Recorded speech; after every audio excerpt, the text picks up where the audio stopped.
Hey everyone, I'm Megyn Kelly. Welcome to the Megyn Kelly Show and happy Monday. Yeah, we're there again. We had a ton of news over the weekend related to the war in Iran. President Trump earlier this morning firing off on Truth Social that, quote, great progress has been made to end military operations in Iran with, quote, a new and more reasonable regime.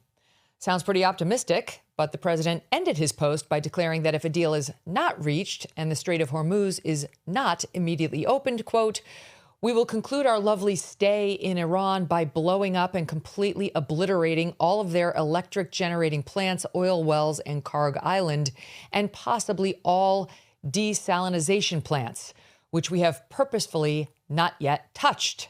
This will be in retribution, he continues, for our many soldiers and others that Iran has butchered and killed over the old regime's 47-year reign of terror, unquote. So it really seems like things could go either way in Iran. The president's optimistic and sunny tone has now become par for the course right in the mornings before the markets open. So you have to take it with a grain of salt, especially given the way he ended that post. There were two stories over the weekend about what escalation might look like. The Washington Post reporting that the Pentagon is preparing for weeks of ground operations, but the operation, it writes, would fall short of a full-scale invasion, whatever that means. What is a full-scale invasion versus ground operation involving thousands of our troops? I mean, who gets to decide? Do we need 200,000 for these papers to call it a full-scale invasion? What's a full-scale invasion? I have no idea. Instead, they write that it would constitute raids by a mixture of special operations forces and conventional infantry troops. How many? We got 50,000 troops over there in the Middle East right now, which is 10,000 more than we normally have. Some 5,000 have arrived just in the past few days. So what kind of numbers are we looking at? I'm not sure. Like if another country sent 5,000 troops to America to come across our borders and start hitting targets, I think we'd consider it an invasion. But, you know, I'm not a military expert. The Wall Street Journal is reporting that President Trump is considering an operation to extract the nearly 1,000 pounds of uranium believed to be in Iran. The Journal reports that Trump has not yet made the decision to do that, but if the president does give the green light, it would be one of the most complex and dangerous missions ever attempted by the U.S. military. Mr. Trump on Truth Social Saturday encouraging everyone to watch my new best friend, Mark Levin, or Micro, as I call him, after 120 tweets calling me a neo-Nazi. I finally punched him back. And here's what he had to say. Troops on the ground. He said no troops on the ground. I don't remember that in any campaign speech either. But why would we need troops on the ground? Well, there's a lot of reasons, and we wouldn't need 300,000 of them. It's this uranium, too. We've got to get the uranium. Okay. If it cannot be destroyed, if it cannot be altered, we got to get it. For the reason I just said. You can make dirty bombs, and over time you can still make sophisticated missiles. So you need to get to the uranium. That's why I'm reading in the paper, we're talking about the 82nd Airborne, we're talking about these various special forces and the various military services and so forth. He's not talking about sending regular army and infantry in by the hundreds of thousands.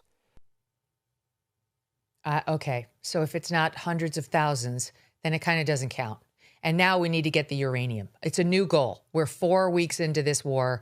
Did anybody hear about we're going to go and get vial, like containers, scuba-sized containers of uranium? Did anyone list that? Okay, weren't we told in June that we had destroyed their nuclear capability, obliterated? Didn't we hear that? Now there's like untold amounts of uranium in the mountains of Iran that we need super specialist engineers to go in to grab, creating our own airfield with base support. Like, when did that become the goal? Because what we heard from President Trump was, make sure you watch Micro tonight on Fox News. And that was his message. We got to get the uranium. That's our new goal. And now the Wall Street Journal the next day drops a piece saying the uranium, it's going to be a daring, exciting mission. Got to get everybody hyped up for it, for the next big show that endangers the lives of our troops. It does sound like Mr. Trump may be leaning toward doing some sort of ground operation, but the president, when asked directly about putting boots on the ground last night on Air Force One, responded this way. Are you considering still putting boots on the ground, and would you do that without going to Congress? I just have lots of alternatives. We have tremendous numbers of ships over there. We don't need them though because of, the power. Look, I would say we're just like we're ahead of schedule on the ballroom. In a much bigger way, we're ahead of schedule with Iran. We're weeks ahead of schedule. If you would have said that in 3 days we were going to knock out 158 ships, their entire Navy, which we did, we knocked out their entire Air Force. We knocked out most of their missiles. That's why you see missile attacks, but they're down to they're sputtering. And we have a group, it's really a new regime. It's a group of people that we've never dealt with before, that are acting very reasonable. It is truly regime change. So we've accomplished regime change, but we have to stay there and possibly hit all the desalination plants and the energy plants. Because even though the new group of people pursuant to the regime change is very, very reasonable, we might not reach a deal and we might have to bomb them to smithereens. I mean, President Trump there saying, just like the ballroom, we're way ahead of schedule. I mean, like, we're talking about American troops dying, like putting their lives at risk. It's not just like the ballroom. Like it's not just like a fun little excursion into Iran. We've already lost 13 servicemen and women. We had another 25 injured over the weekend when Iran hit the Saudis and our base there. So we had another 25 American service personnel injured there, many severely injured. What does that mean? Lost limbs, severe head wounds? They don't tell us. That information has been largely censored from the American media. We don't know. We don't believe that we know the full extent of the deaths either. And we don't believe we know the full extent of exactly how all these planes have come down, that we're getting the full story. We're going to unpack the latest with a true expert in the field. Robert Pape is a professor of political science at the University of Chicago. He studies national and international security affairs with a focus on air power, political violence, and terrorism. He's been warning about the so-called escalation trap that he saw President Trump possibly walking right into. Don't miss a moment. Subscribe to this show on YouTube and follow me on Insta, Facebook, and X. Think about this. In 2006, $20,000 equaled roughly 33 ounces of gold at spot price. At today's prices, those 33 ounces would be worth about $165,000. That's why many smart Americans diversify a portion of their savings into precious metals. And that's why you should consider buying gold from Birch Gold Group. For thousands of years, gold has been a store of wealth. And today it's a crucial part of any balanced strategy. Even better, Birch Gold can help you convert an existing IRA or 401k into a tax-sheltered retirement account in gold.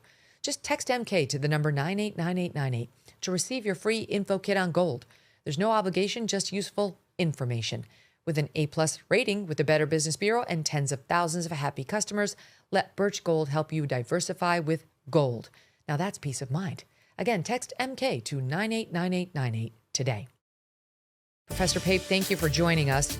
What do you make on the latest? Thank you very much for having me, Megyn. You should know I listen to you. My wife listens to you at least once a week for the last 3 years. Oh. Maybe longer than that. Oh, thank you. And nobody covered the Trump trials better. Nobody covers our national issues better. And it's just such an honor to speak to your audience. So just for your audience to know, I've been modeling the bombing of Iran for 20 years. I've taught for the U.S. Air Force. I've studied every air campaign in history, big book on the subject, many, many articles. And that's why I laid out before the war started these stages of escalation that we were going to go through, where stage one would be the smart bombs would hit targets, they would kill leaders, but they would not achieve any meaningful strategic outcome. You wouldn't get the enriched uranium. You wouldn't topple the regime. And that would then lead to stage two, which is where the opponent lashes back. That's the horizontal escalation campaign. And that then leads to them getting Hormuz. And that happened. And again, I'm laying out these stages before the first bomb fell.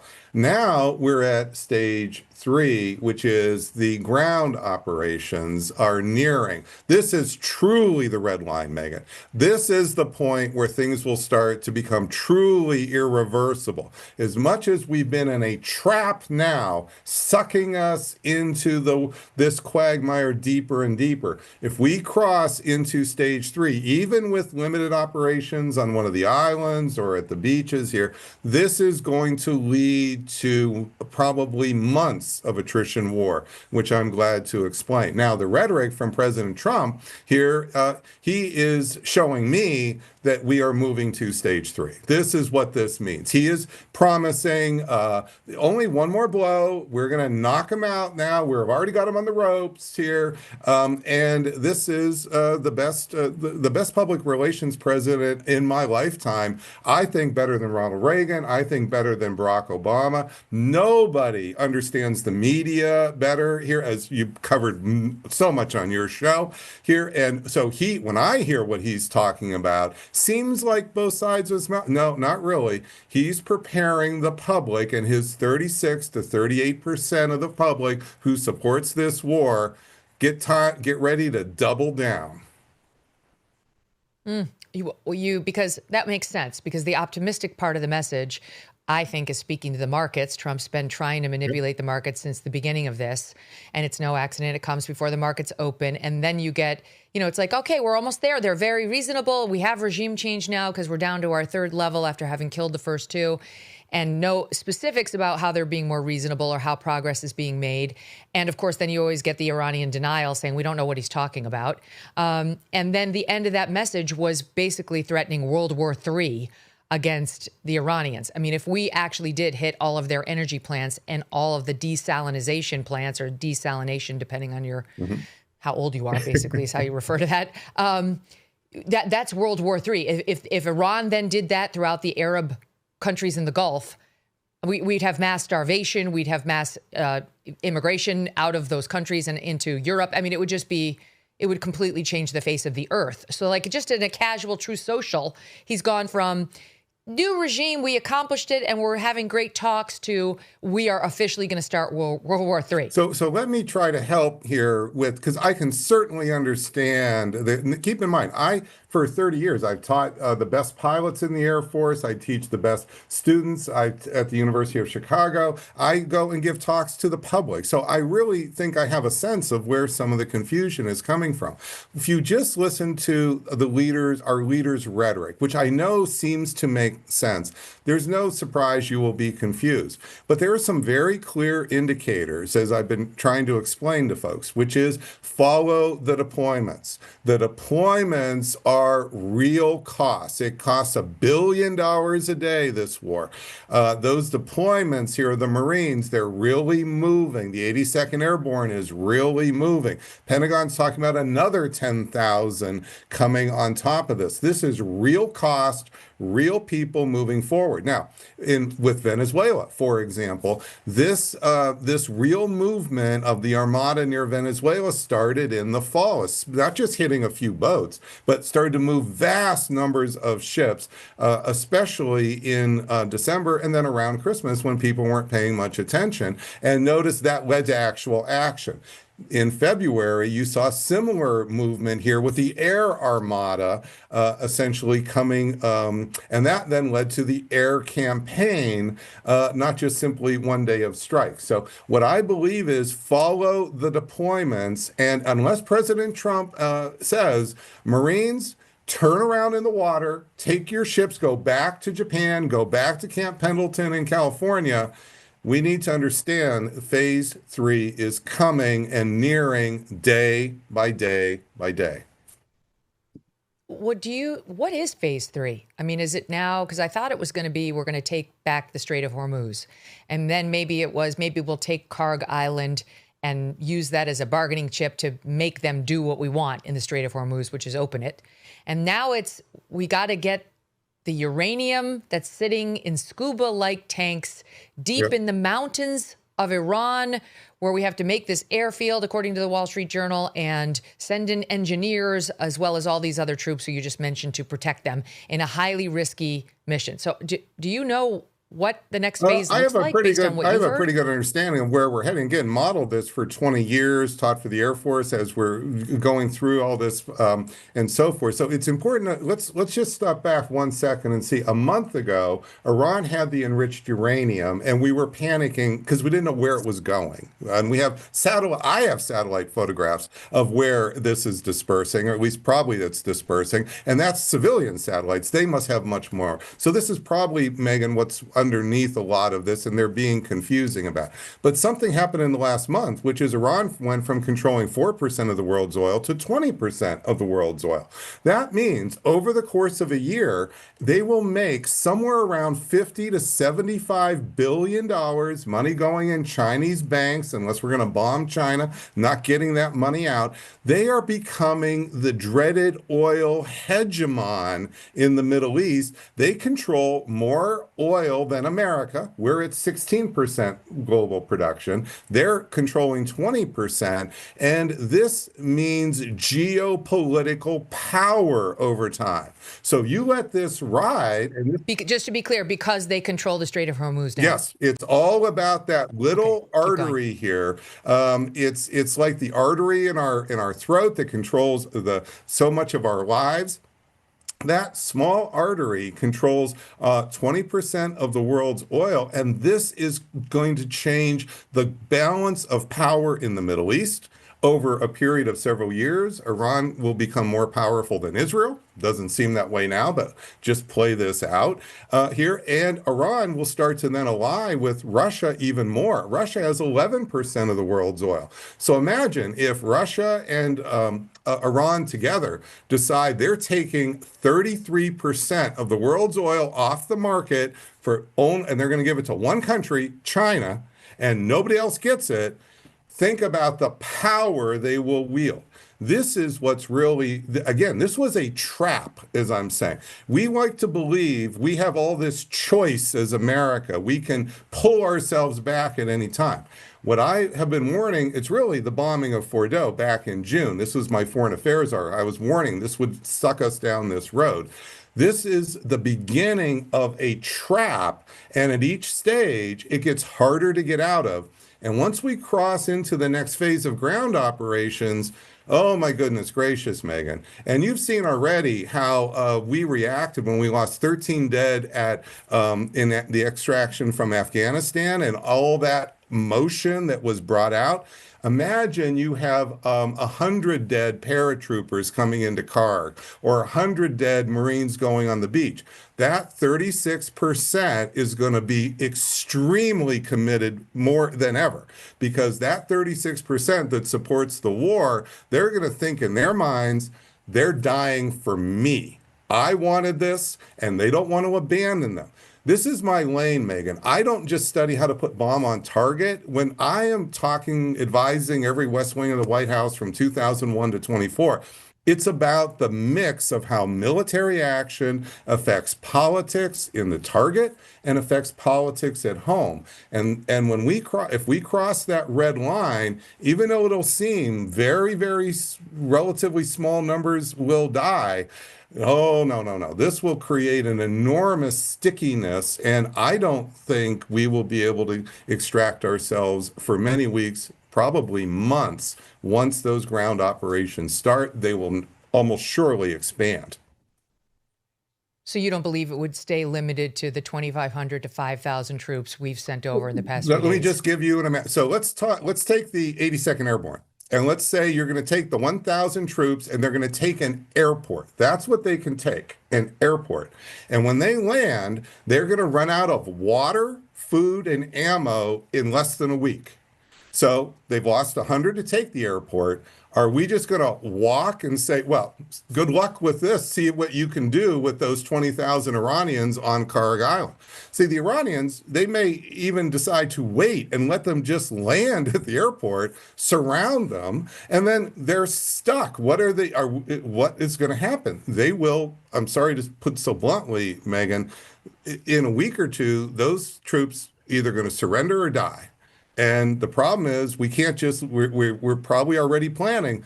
They're the beachhead. They're the entry point. You're unlikely going to take the Marines are set up, those MEUs that are moving, the 5,000, to take a beach about 1.5 miles wide. But not to stay there for weeks and days and months, unless they're we're just going to leave them and abandon them to their fate. We will be forced to do what's called mission creep. And this is exactly what happened in Vietnam, Megyn. This is how the incremental escalation happened in Vietnam. At every stage, President Johnson, through his folks, was telling the public, the American public, that this was just be one more step here. We're going to do an air campaign starting in March 65. Then the Marines go in starting a little bit later. It's not until July 65 that President Johnson gives the big speech to explain now he's going to have to put in tens of thousands of ground troops into Vietnam. So very similar to what's happening with President Trump. He hasn't given the big speech yet. Neither did Johnson in Vietnam until we were already deep in the quagmire, irreversibly in the quagmire. I can't help thinking about Trump's bankruptcies in real estate. You know, for example, his casino in New Jersey, in Atlantic City, where this is what real estate owners and brokers like big dealers like Trump do. They keep throwing good money after bad to try to see if they can get a turnaround. And when it doesn't work, they can declare bankruptcy and get out of the jam. I think it was like Trump had 5 bankruptcies or something. When I was a young woman and living in New York right after law school, they had the joking like coffee cans out at the coffee kiosks in New York asking for donations to help Trump. It was a joke because he was a very rich man, but he had had all these bankruptcies. You can't pursue that kind of a strategy when it comes to war games, because you're talking about American lives and blood and treasure. You can't just keep throwing good troops after good troops who have fallen, because we can't afford that kind of a bankruptcy. But there's no question that he's being advised of that, right? There's no question he's being told that. But Megyn, you have very insightfully, I think more than others, and let me amplify what you've said, given the answer to a question everybody keeps asking, which is how could President Trump do this? They're all asking that. He promised he wouldn't do X, Y, or Z. And you've been focusing on this man for so long. I mean, I'm not surprised. You would have some insight and go to the issue. You said bankruptcy. So the way I have been writing about this on the Substack is I've been explaining that President Trump seems to have the gambler's curse. And what do I mean by that? If you go to a casino and you win 20 hands in a row, you think you've cracked the code. You think, oh, my goodness gracious, I've got 20 hands in a row. That's not supposed to happen. That, however, is the curse, because that's when the house wins. Once you think you have beaten the house, then when you lose that first hand, you will double down. Oh, I'll just get my winnings back. And you keep doubling down. And then what happens is you lose all of the money you just made on the house, and then you lose your house. You lose everything. And I believe this is what I hear from President Trump. I believe when he talks about Soleimani, I don't agree with him. Maduro's this big success, but nonetheless, he seems to think that he's won all of these hands. And I think this is what has led him to the illusion of control, I call it, and the illusion that if he just does one more big bet, he's going to get it all back. Well, that is the gambler's curse. And I think that for people who are, again, CEOs, I think can understand this proclivity. You've been focusing on President Trump, and I know because I've listened to you for years. You study him more than anybody else well. I mean, you're giving all sides. And I think this is no surprise. You've come to this as an insight. And I think it's not just with respect to, by the way, President Trump. It's how Bill Clinton got us into Kosovo. There's a whole story there I could lay out. out. It's how the Germans before World War I, they had all these string of successes. Why would the Japanese think they could attack us at Pearl Harbor and push us back? All the successes they had in mainland Asia. So again, I bring a lot of history. I bring a lot of knowledge of what is happening before the wars start. And I think that this helps to explain the gambler's curse is really, it's a mindset. And it over and above all of the data, all of the information the president is receiving, I believe that he believes just one more risky bet and he's going to pull this off. By the way, just for our listening audience, our guest today is Professor Robert Pape of the University of Chicago, political scientist who studies national, international security affairs, warfare, and so on. I believe it's almost worse because not only is President Trump at the gambling table thinking that he can't lose, he's next to someone who's even worse along the gambler's row than he is. Yes. And that man is Bibi Netanyahu, who's like dangling like the TikTok pocket watch, his golden pager operation in Lebanon in front of Trump. And then the way he went into Israel for the 12-day war, into Iran, Israel did, for the 12-day war, and they were doing well, and they were striking their targets and eliminating certain, officials. And Trump was dazzled by that and said, "We'll join. Yes, okay, Pete, get the B-12 bombers ready." And we went in. And so he's got somebody egging him along like this is going to be easy. Netanyahu tells him the Ayatollah is above ground on this day. We'll wipe him out. He's going to be like Maduro. You're going to be a hero. And now it's just one more thing. It won't be 200. They literally, the president's supporters like Mark Levin are now saying things like, we're not talking 200,000 troops. See how they keep moving the goalposts? Like, oh, but like 100,000? Well, you're trying to get us used to that, or 50,000? So that's a win because it's not 200? So let me, again, I think you're right on this psychologically here. I think you're really capturing this. Let me make 2 points, or a point just jumping off of this. Number one, that echo chamber you're describing here I think this fits this gambler's curse immediately. And anybody who's been in the casino knows that's one of what the House does. They send people over, try to encourage those whales to just keep betting it down. So this is right out of the, sort of the gambler's curse. But then the other point, and you actually made this a little bit earlier, and I just want to amplify, which is it's worse in another way as well, because it's other people's money, other people's lives. You see, in the case of President Trump, it's not his own financial wherewithal that's actually on the table here. It's the country's financial wherewithal, the world's financial wherewithal, and most importantly, our troops' lives. So having taught for the Air Force for years, I still have great relations here all the time. They send me their best and brightest officers to get PhDs. I am really, really, really impressed with how professional they are. If they're given the order, Megyn, to go do some of these missions, including, we haven't talked about, going to get the uranium, the enriched uranium, one of the things your audience just may want to know is, remember, we bombed around there. Those drums aren't things you put in your pocket. These are big, heavy things, and they could be broken. And this was something that we had to face with, say, sending the 82nd Airborne into, say, North Korea, if we were going to do this there. If you go into a situation where those drums are broken, that radiation is death. Not death instantly, but ultimately. So what we're taught, we don't know. I'm not telling you we know for sure what's happening with Escalation and so forth. But this is not just an excavation mission.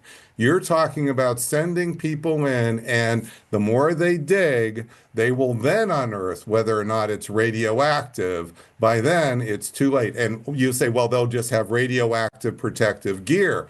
They're being shot at by the bad guys here. This is not doing this in downtown Chicago. We're talking about doing this in a war zone of the first order with 1 million Iranians in arms. So we just need to understand, if we give those orders to those troops, I believe they will obey. They will do what the president says. That doesn't mean that this is the wisest move.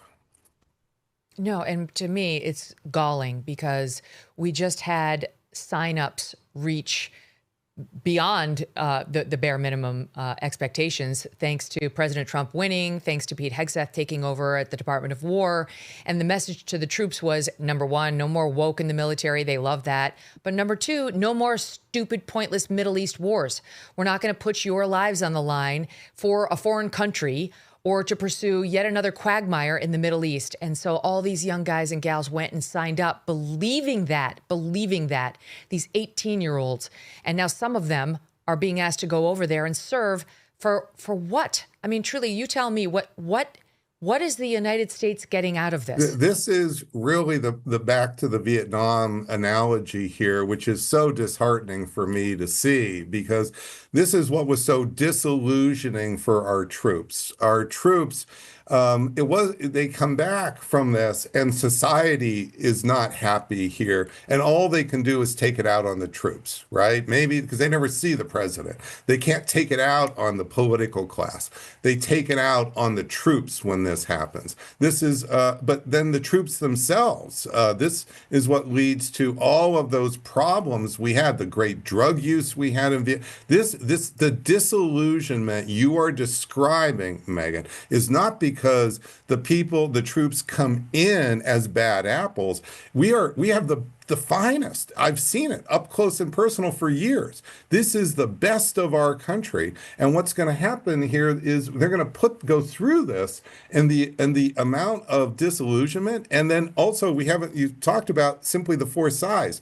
The idea here that you're going to have to take, if you're going to take the Strait of Hormuz back, you're going to have to control not just a few sandy beaches. You're going to have to control probably over 100-mile stretch by 20 miles deep into Iran. That's probably the footprint that would make any minimum sense, the minimum viable footprint here, because otherwise the bad guys have all the missiles, all the drones, and they don't have to fire them all every day. They can just come at it when they want. So you are going to want to control this space. So this is unfortunately, we've had war games in this. So again, I've been at this for 20 years. We have war games going back to 2004 and 5, and you're talking about 6 divisions. And so, I mean, oh my goodness gracious. But that's how many is that? How many troops is that? That would be the 100,000 plus troops just for this footprint. But this is not enough to control all of Iran. To control Iran, we didn't have enough troops, Megyn, to control Iraq. We have, that was 25 million Iraqis. We currently have about the same number of troops that we had during the Iraq War. We have a better technology, almost the same number of troops. Iran is 93 million, much bigger in geography. That nuclear material could be anywhere inside of Iran. We don't have the troops to occupy Iran, not really. That's why they're saying with a straight face, you're not going to get the big Iraq. But that doesn't mean we wouldn't be interested in taking a pretty sizable chunk of Iran's territory. And I've really heard President Trump say this morning he wants the oil. That would be about 100 miles wide, about 10, 20 miles deep. Now you can take the oil fields, not just simply Karg Island. I suspect this is probably the actual plan that's coming. That will take the oil fields, not just Karg. Because, walk us through it, because you know it so much better than we do. There's we're possibly going to go on a search for the uranium at maybe the 3 plants we bombed, which sounds scary already because who knows what the condition of those sites is and whether it's even safe, whether the uranium has been protected in a way that makes it sound for us to go in there, to your point on the exposure to the radiation. Okay, but we could go in and try to get the uranium. We could try to go retake the Strait of Hormuz, which you were just talking about, where you've got to control not just the actual immediate coastline, but miles to the left and the right so that they can't launch missiles at us, which you said maybe 100,000 troops. Then we're talking about taking Karg Island, which I understand is where they process a lot of their oil, which my understanding is that move would be leverage. You give us back the Strait of Hormuz, or the oil supply gets it over here at Karg Island. correct me if I'm wrong, but are those the three things you're looking at as next escalation? Yeah, that's right. Options? And let me just try to explain here, because I have no like clearance or something. How can Professor Pape say this with such, because I'm looking at equilibrium points in the battle. So there will be, as many people have pointed out, taking Karg. What's the point of taking Karg? The point of taking Karg would only make sense as a beachhead to something more. What's the point of taking some of the small islands around Hormuz or the beaches of a mile area? It's to take more. They would be the entry points to expand. What would you expand? Where would be the next equilibrium point? I'm not saying you would even announce this. This would be an equilibrium point you would look to after 3-4 months here. And what would that look like? Probably the size I'm describing. You would have the entry points. You would start to look at what would be realistic that you could both think you could hold and also be of some value, the oil fields. And President Trump has said for years we made a mistake in not taking the oil from Iraq. Of course, he talked about the oil in Venezuela. We never did get any of the new Venezuelan oil. But this, I wouldn't be at all surprised because it would also be a military equilibrium point. And that is what I'm explaining is that's what you look at in war. Where are the equilibrium points in the battles that are coming ahead of us? Not just what are they saying to the public today about what we're doing tomorrow? Well, is there a way that Trump, if since the new talking, we're 4 weeks into this war, and this is the first we've heard about, we're going to go in and just get the uranium. Like we haven't. That is new.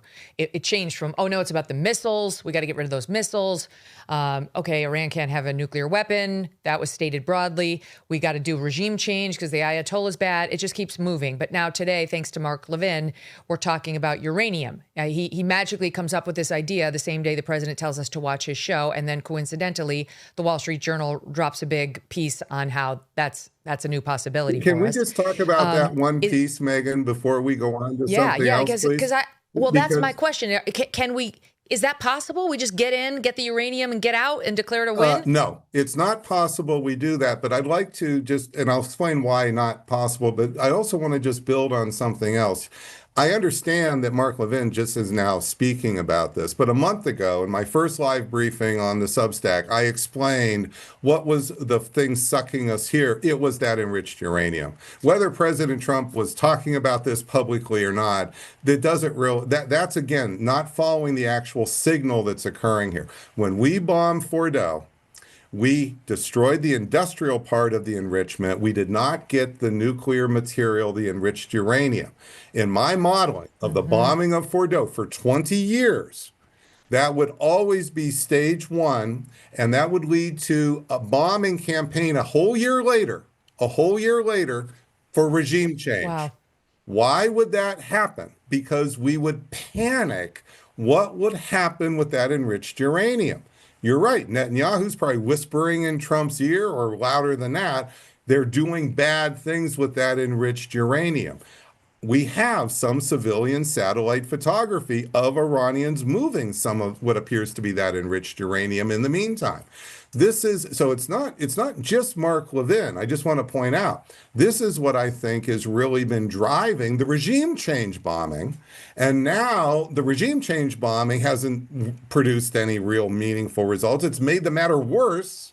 So now is why you're getting the ground options. And I believe that this too is going to be, it's going to be like the hunt for WMD in Iraq. It would take years to go through all of Iran, all of the mountains, just take out the maps, you will see this.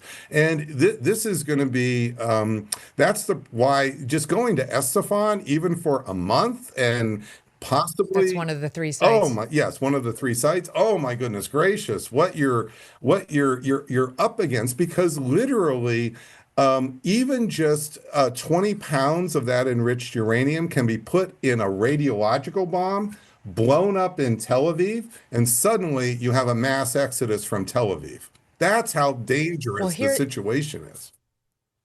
So that leads to my next question, because you say we may be worse off with the new leadership. And I've read this many places, because the Ayatollah, though he was a terrible man, had a fatwa against developing the nuclear weapon because he knew the position that would place Iran in. He knew they'd get bombed too.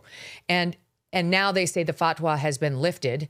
It's his son who's allegedly the new Ayatollah, but no one has seen him, and he may be dead or just severely incapacitated. And now Trump says we're talking to the third level. We don't know whether those people want the nuclear, they want to finish it up, and they want to drop it on Israel or somebody else.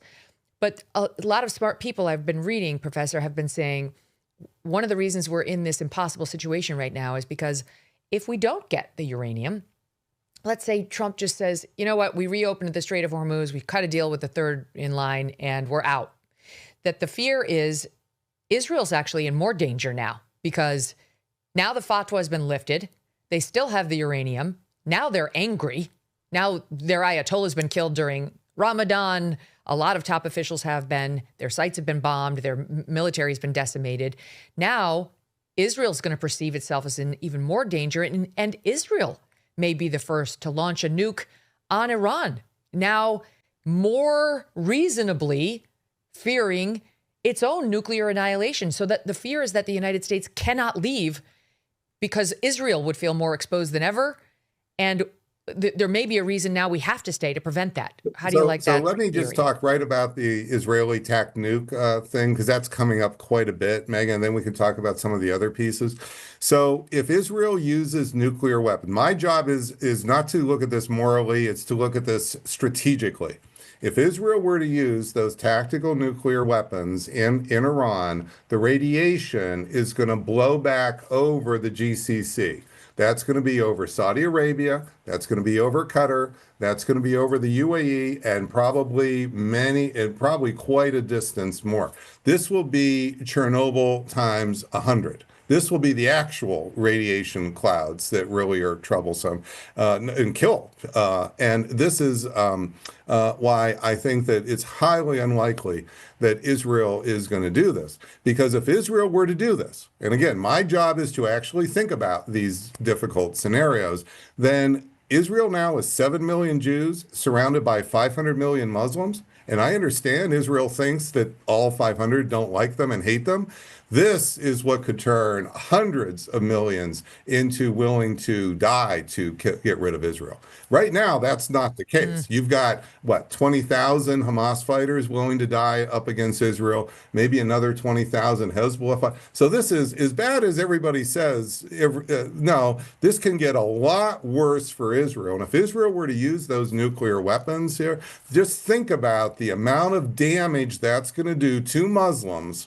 And Israel say, well, they all hate us anyway, right? No, not the way they will. And this is not in Israel's interest to even think about. And they're not going to use nuclear weapons to protect themselves in a ring around Tel Aviv. So this is just not I can't tell you what Netanyahu's going to do. What I can tell you is what the consequences would be. Mm-hmm. So what if Trump calls you up today and says, my poll numbers are going through the floor.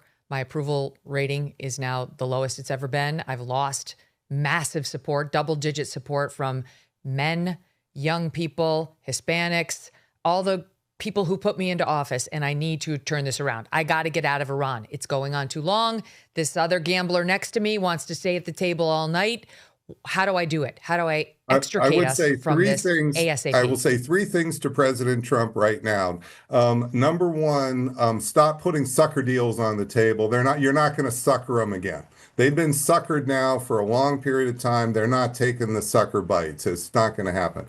I would say number two, you have to put something on the table that they would find valuable for their security.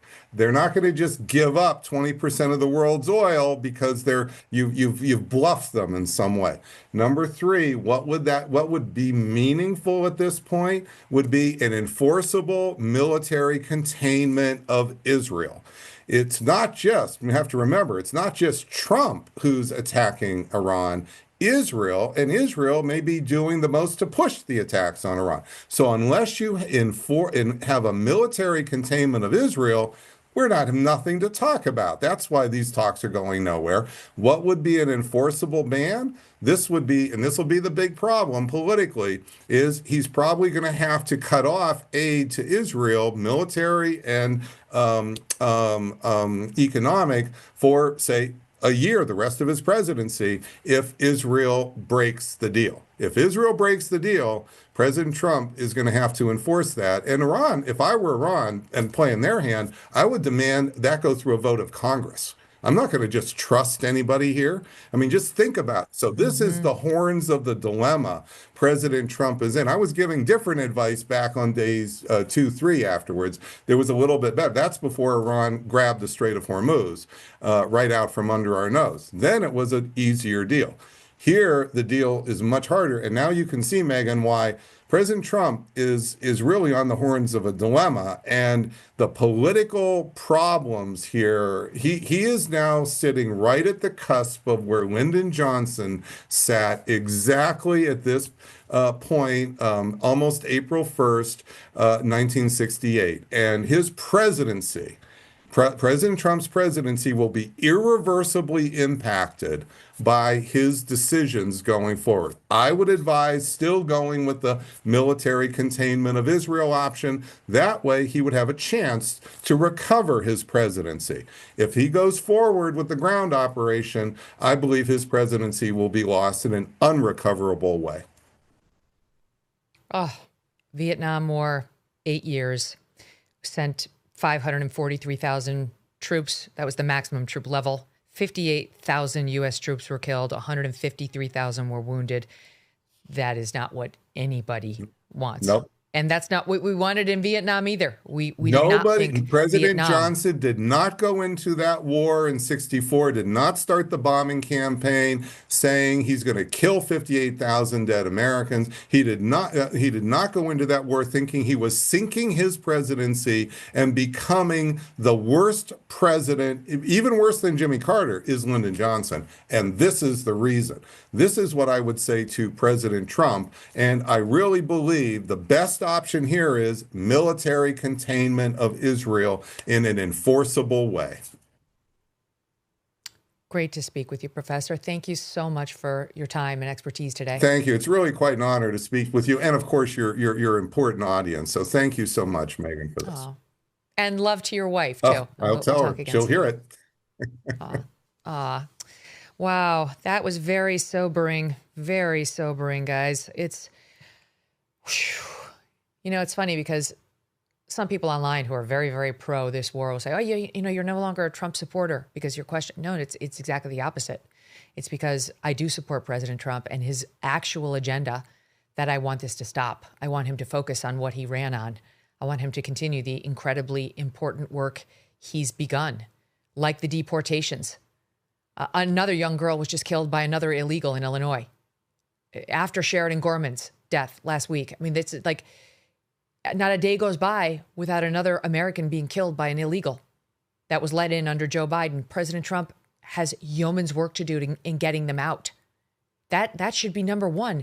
Frankly, if we're just talking about helping people and electoral prospects, the economy has to be 1, 2, 3, 4, and 5 for President Trump right now. It has to be all the numbers. That's what the people care about. All of the polls, every poll says that. They don't care about Iran. The polls have made that really clear. It's interesting. Like we look, we can see just in terms of the number of downloads on the show and our audience that we've heard from. We know you're not interested in the Iran story. No one's is. Our podcast is still at the very, very top of the charts. In fact, it's higher than it often sometimes is. So we're still very at the top, but no one is getting huge numbers on the Iran story. Not Fox, the New York Post, which is, owned by Rupert, who's one of the biggest pushers of this war, and he owns the Journal, he owns Fox. They're all changing their headline, right? Because the people don't want to hear about this. The polls show they don't want this, and they don't want to hear about this. By the way, we are interested in what you do want to talk about, so you can email us, Megyn@megynkelly.com. And I feel the same. I don't want to talk about Iran. I want to spend my day talking and thinking about Iran at all. I want to spend my day thinking about America and our own problems, not the ones that we're creating huge ones that we're creating for ourselves by the minute. So I beg the president to get out sooner rather than later, because it doesn't get easier from here. Talk to Professor Pape. Talk to the experts about the easiest, cleanest exit plan and a way of distancing ourselves from Netanyahu, who to me seems like a bloodthirsty warmonger. He's a Lindsey Graham twin. We have to worry about our own problems here. Number one, the economy. And a close second would be the deportations so that we can live in peace. Up next to discuss it all, Stu Burguiere. Hey, thanks for watching today's full episode. If you're new here, throw us a subscribe. See what you think. Stay in touch. There's plenty more goodness where this one came from. As always, we really do value your feedback. So email me too, Megyn, Megyn at megynkelly.com, or just leave a comment down below. I do read them. I meander over and I scroll through and I find them very entertaining and really appreciate the feedback. But in any event, join the community by becoming a subscriber so you miss nothing. We value your support. We may not always agree on positions, but as you know, I'm very open-minded to people who disagree with me. That's how I learn. So thanks. And thanks for trusting us to always talk about it openly, honestly, and with provocative conversations. You've been hearing me talk a lot about Pure Talk lately. Pure Talk is veteran-led, so helping veterans is their North Star. They have donated over $500,000 to America's Warrior Partnership, a fantastic organization that's on the front lines of preventing veteran suicide. And Pure Talk's creating American jobs with a U.S.-only workforce. Yes, it'd be a lot cheaper to send jobs overseas like other companies do, but they're committed to delivering the best experience possible for their customers. And Pure Talk's service, they give you the same towers, the same network, same 5G coverage as one of the big guys, but for a fraction of the price. Pure Talk supports veterans every single day and creates American jobs. If you want to give it a shot, dial pound 250 and say Megyn Kelly to switch to Pure Talk. That's pound 250 and say Megyn Kelly to switch to Pure Talk, America's wireless company, Pure Talk. Joining me now, Stu Burguiere. He's the host of two new shows launching next month. Predictable with Stu. Find out more at predictableshow.com and the relaunched Stu and Dave Do America on Blaze TV. Stu, welcome back. Great to see you. Don't forget about Dave. Don't forget about Dave. He's very, very important. Thanks so much, Megyn. Appreciate it. Yeah, it's great to see you. All right, let's kick it off here. Lindsey Graham is one of the people responsible for getting us into this war, constantly in Trump's ear with, predictions of grandeur and zero downside. He's frothing at the mouth right now at the thought of thousands of our soldiers going over there. All the reports on X, by the way, are, including citing Israeli sources, are that Israel's not prepared to put one soldier's boots on the ground. It'll be all America, just American troops going boots on the ground in Iran. Great. And so what is Lindsey Graham doing to support those troops and the families who are preparing to put their lives on the line? He's at Disney World. A single man with no wife or children or grandchildren has now been spotted at Disney in multiple photos. Here's one where he's pouring, coffee, water. And there's another where he is walking around with a bubble wand, Stu. A bubble wand. How old is Lindsey Graham? 70? Look at him. There he is in the middle of Disney with a bubble wand. I'm sorry, but motherfucker, look at him. He's pushing to take all of our troops and put them in danger so he can get off, because he hasn't been getting off, at least not with a woman. That's obvious for his life. And now he goes to fucking Disney World while they deploy to Iran, and he's blowing bubbles. This seems like some sort of weird fever dream I'm in. Is this real? Is there really a Dave? Am I dreaming this, Stu? I will say there's no easing into it on a Megyn Kelly interview. I'm learning today. It's incredible. I will say, I recognize that restaurant. That's the Goofy restaurant. I took my kids there in 2019 when they were like 6. That's the Goofy restaurant where you can go get the buffet and have ice cream for breakfast. I'm glad he's having a good time at Disney. That is an amazing situation, especially concerning where we are in this timeline. I think you would agree with me, Megyn, that if I could give President Trump one little tiny piece of advice when it comes to Lindsey Graham is to adopt the stance that I've taken for many, many years, which is ignore everything Lindsey Graham says. If he's saying it, don't listen to it, because Lindsey Graham sucks for a million different reasons. And he has been doing this for a really long time. I mean, he was essentially a one-issue candidate. I would remind President Trump running against him for president of the United States. This is a guy who should not have a high level of influence over anybody. Perhaps maybe Pluto or Daisy Duck. I don't know, one of them. But it's a very bizarre time to go to Disneyland. They're innocent. Yeah. They're too innocent to spend any time with Lindsey Graham. He gave this statement to TMZ. I was invited to a meeting in South Florida on Friday with Trump official Steve Witkoff to talk about the possibility of normalization between Saudi Arabia and Israel.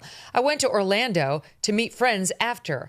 I'm already back in South Carolina. Who gives a shit? No one cares. You went to Disney. Our troops are about to deploy and are deploying right now because you pushed our president into it. President Trump has agency, not excusing him, but let's be honest, Lindsey Graham pushed this more than anyone. And the nerve to then go blow bubbles at Disney while our troops are endangering themselves because he wanted them to. I just find this so heartless, so fucking tone deaf. Look at all the shit Ted Cruz got when where did he go on vacation? Cancun. Because they were getting Cancun. They were having, what were they having in Texas? It was like a very bad hurricane, or it was a snowstorm. It was a weird snowstorm in Texas. And he got all sorts of blowback because he was in Cancun vacationing with his family. I actually kind of felt like, they need their vacations. He said, I get it. This is beyond. This never should have happened. I'm just angry about his influence over President Trump, and I'm angry that I have to look at pictures of him with his bubble wand, and I'm angry I have to pretend he's not gay when it's very clear he is. Why doesn't he admit it by this point in his life? In my humble opinion, he's an insult to the gays. Gays tend to be fabulous. Why is he more fabulous? I don't understand how he didn't get the memo, and I'm sick and tired of seeing this man's influence over our national politics and our troops. Continuing onward, I ended my discussion with Professor Pape by discussing some of the numbers, as we see poll after poll after poll. I'm going to show you one today.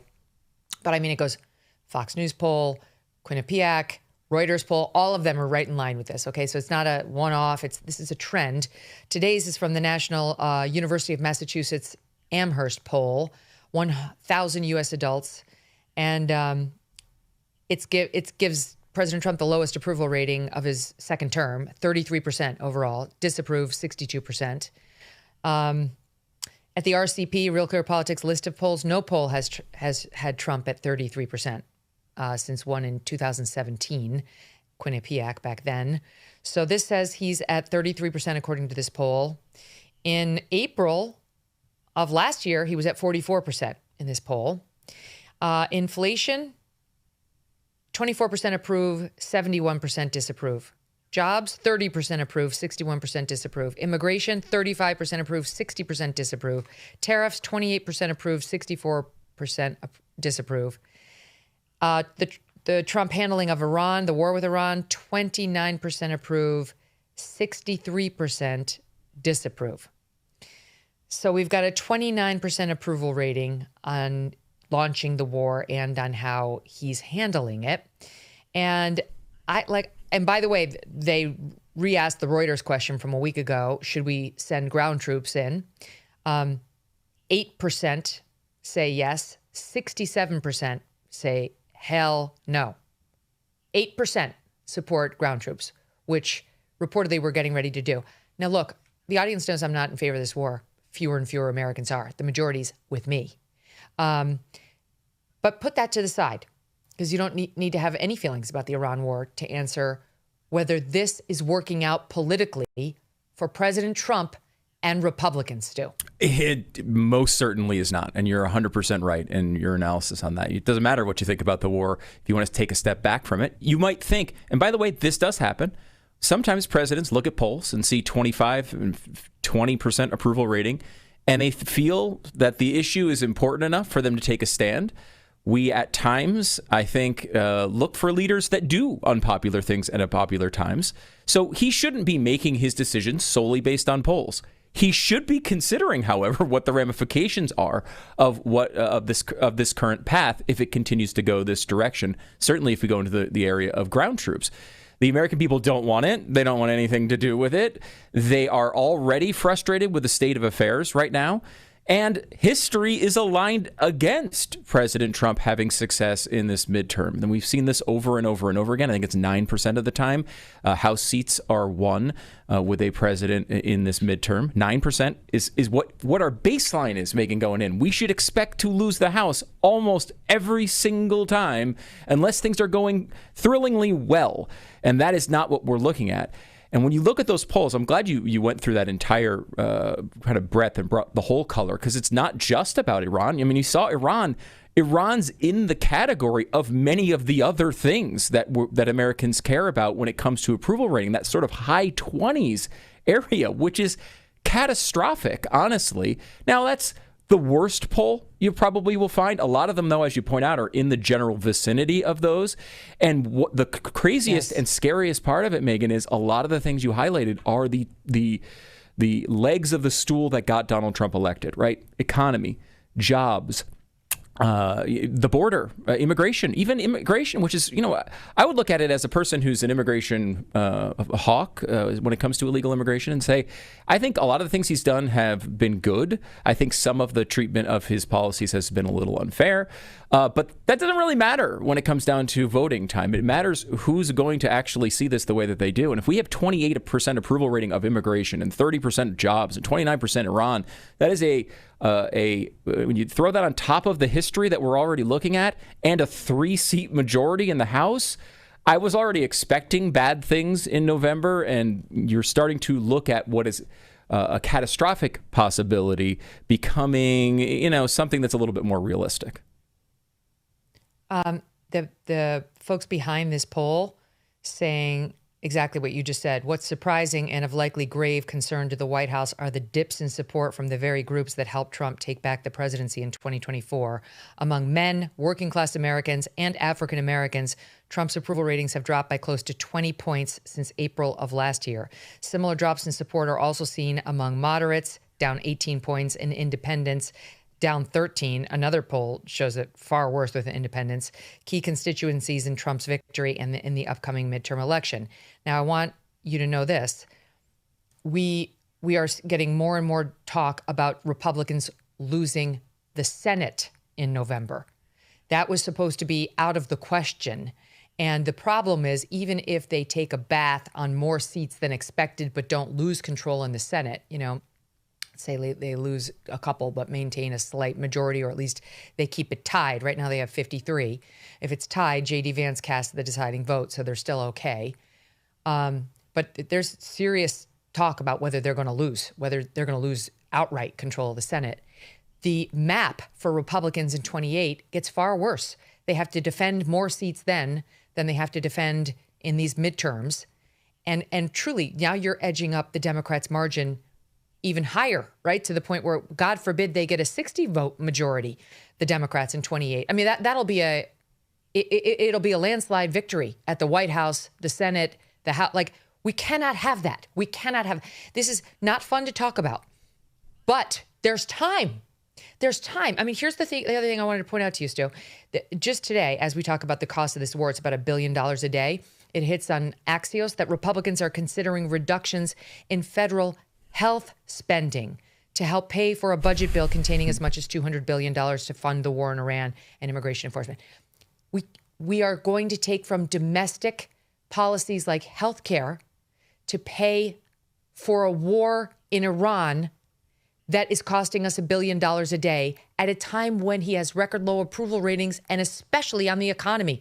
Like, in people's pocketbooks and wallets is where they most need the help, Stu, not to have money being sent over to the Middle East. Yeah, and the optics of this are absolutely horrible, right? I mean, we've seen that happen before. Previous presidents, President Bush in his second term, as it got the Iraq War, kind of got on the ugly side of that. You started seeing him. He's leaving office with approval ratings in the high 20s. It was catastrophic for Republicans. It brought in the Obama era, massive majorities, a 60-seat majority in the Senate.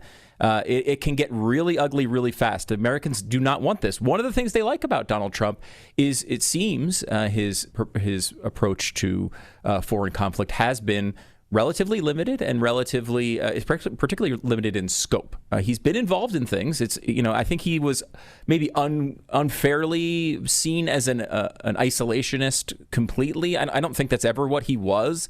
But usually he tried to hold back and keep these things, these excursions, a little bit limited in scope, and there's still possibility for that here. As as we pointed out, Iran has a voice in that, unfortunately, and they might not want it to be all that limited. They might want to continue down these roads. But one of the shows I do is about prediction markets, predictable. And when we first started putting the project together, one of the things we were looking for, are values in these markets when it comes to elections. It's one of the things I've been doing for years and years. And when the election was happening back in November, you could get the Democrats to win the House at about 56% chance, 56 to 58% chance. That's now up over 85%. The Senate, which was, in the 70s for the Republicans to hold it, is now basically a 50-50 matter. These are people putting their money where their mouth is. These aren't polls. This isn't even polls where people call you up and you might say, well, I want the Republicans to win, so I'll say that. No, these are people putting their money where their mouths are. People running their own polls, millions and millions of dollars going back and forth to try to predict what this outcome is. And now I don't think, I've gone through every seat. I don't think it's a 50-50 perspective. I'm a little bit more bullish on Republicans on that. But if what you're talking about comes true and we start adopting policies that have 8% approval ratings, I can assure you that it's probably not even 50% chance for Republicans to hold the Senate. And as you point out, it gets much uglier next time. Republicans had a legitimate chance in 2024 to have a Republican president, a Republican House, and a 60-seat majority. But because of what happened in 2022, and they blew some seats then, they lost that opportunity going into 2024. They have a smaller majority than they should have in 2026, where we are today, and they face a potential loss and then maybe a 60-seat majority the other way in 2028. So this is vitally important to all of our futures. If President Trump can get out of this war, I don't care how he has to do it, just get out, save face however we need to, get out, come back home and spend the next 7 months focused like a laser on making people's pocketbook issues better. He actually can turn this around. He's a great messenger. He's charming. When he goes out on the road, he's funny. People like him when they get exposed to him. I mean, not the TDS people, but like normal people can be charmed by Trump. And if they see him working very, very hard to improve their lives. Yes, healthcare too. Healthcare, groceries, gas prices. We have a shot at stemming the losses, at least. Just today, there was a report, South Korea's president said the following, I'm quoting, "The world is in turmoil over the energy crisis. The situation is so serious that it has even kept me up at night. The immediate problem is grave enough, but the outlook ahead seems even more unstable. The situation is worse than expected." Many predicting that this energy crisis that's already hitting some people who are directly dependent on their oil from the Strait of Hormuz and more get their oil from the Middle East, than people like us, are already feeling the pain, but that it's coming our way because the energy market is the energy market. It's all connected, and there's a delay in it hitting the United States. There's some prediction that we'll start feeling the pinch come summer, when we already feel the pinch because Americans are driving cross country and so all right, all of this is too depressing to really handle. I can't I'm not even gonna talk to you about that poly market prediction that now Gavin Newsom would beat JD Vance in a head-to-head, because that seems like an op to me. That just doesn't seem like even remotely possible, but I could be wrong. It's just like crazy. But we need to turn this aircraft carrier around like yesterday. And if anybody can do it, it's President Trump. Please do, sir. Please do. It may take king-like powers, which brings me to this weekend's protests. Okay. The No Kings people are back at it. Did you know that? I actually didn't even know that until we saw the snippets coming in from their latest No Kings protest, which, by the way, they also held in London, England. You see the problem. Okay. But here in America, we genuinely don't like kings. And it just brings out the truly crazy people. I'm going to start with, there's some wheelchair-bound woman who has a fake Trump and JD Vance dancing near her. Let's watch this lady. Okay. So I'm not sure what's going on with this woman in the wheelchair. Is that a shirt? Is that morbid obesity or like a prosthetic? I'm not sure, but there's a fake JD Vance and a fake Trump on his knees that she's dragging on a leash. What is she? There's a man with a tuba that I forgot to mention. So you tell me, Stu, where this is taking us, what their point is. I have to give credit to Wheelie and Artist on Instagram, which is where we got that from. So thank you, Wheelie. Nothing says vote Democrat like the morbidly obese wheelchair-bound person dragging Trump by a chain. Is that Wheelie? Is that who we just were looking at? Was that Wheelie the artist? I hope not. I don't. No, it's not. No. Okay. Wheelie is not this person. Good to hear. Because that would be an interesting nickname for that particular individual. I don't know. We will see. It's an interesting thing here, Megyn. And we should take this a little bit and drag this away from the despair we've started with so far, because there are a lot take me away, Calgon. Yes, let me do it. Let me give you an opportunity to at least take a nice little journey. It's not quite Disneyland with a bubble wand, but it's something here, which is, there's a couple things really working in Donald Trump's favor, and that, in Republicans' favors and conservatives' favor here. Number one, there's still a long time before this election, and we have absolutely no attention span whatsoever. So if what Donald Trump talked about coming into this effort was a 4 to 6 week situation, if he's able to achieve something like that and prices come back down, there's still plenty of time for us to be focused on something completely different before these elections occur. Another thing that sounds like a negative, but is actually a benefit, is we should be scared. It is good for us to be terrified right now as to what we're going to see in November, because then we can prepare for it. It's not a last-minute October surprise where we think we're going to win and all of a sudden we're going to lose.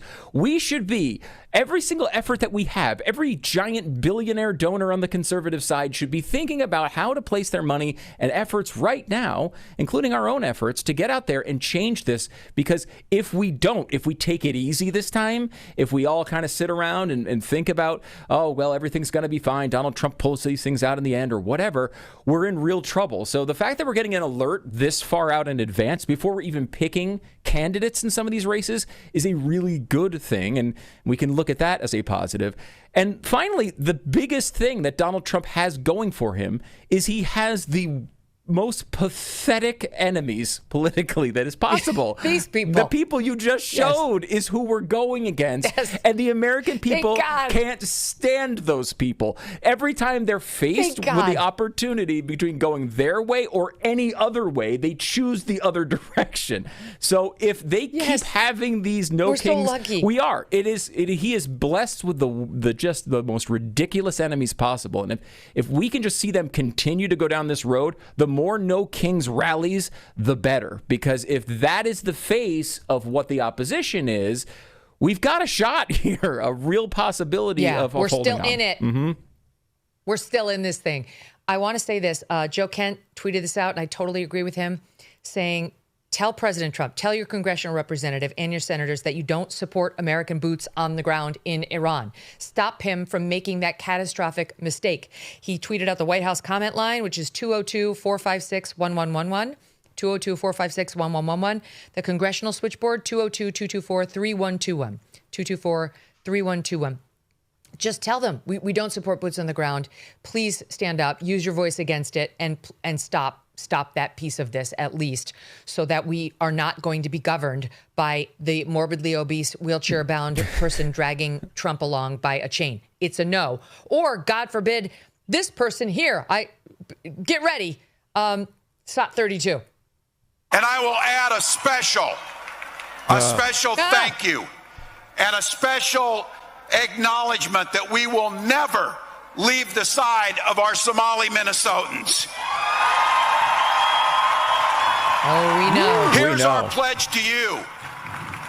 Our Somali Minnesotans, your great-grandchildren will still be here when that orange clown is in the dustbin of history. You will be here.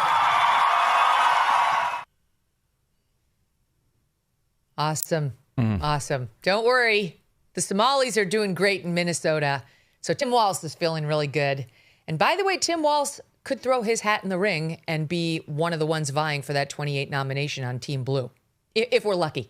Yes, if we're blessed, he will run. I will say I would vote fat person in wheelchair 1,000 times in a row before I went with Tim Walz. Did you see his shirt? He's back to his flannel, I'm just one of you, normal Midwesterner type routine. By the way, one other thing. He was at the No Kings rally. The GOP official account tweeted out a picture of him with the caption, "No Queens." Oh, no. Sorry.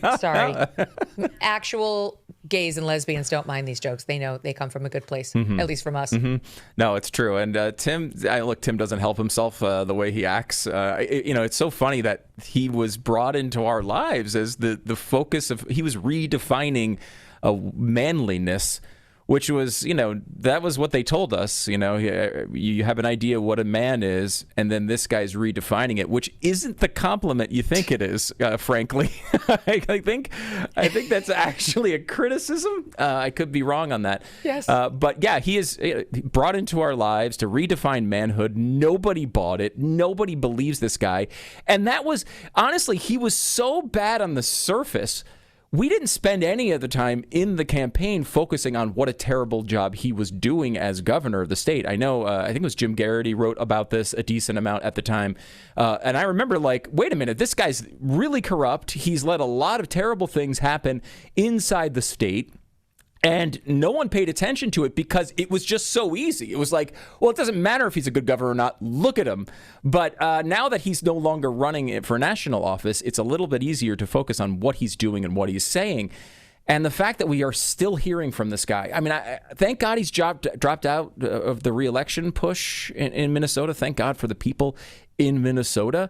But I can't get rid of this guy fast enough. Please get him out of our political lives. I want him off of TV, out of my face as soon as possible. Yeah, I know.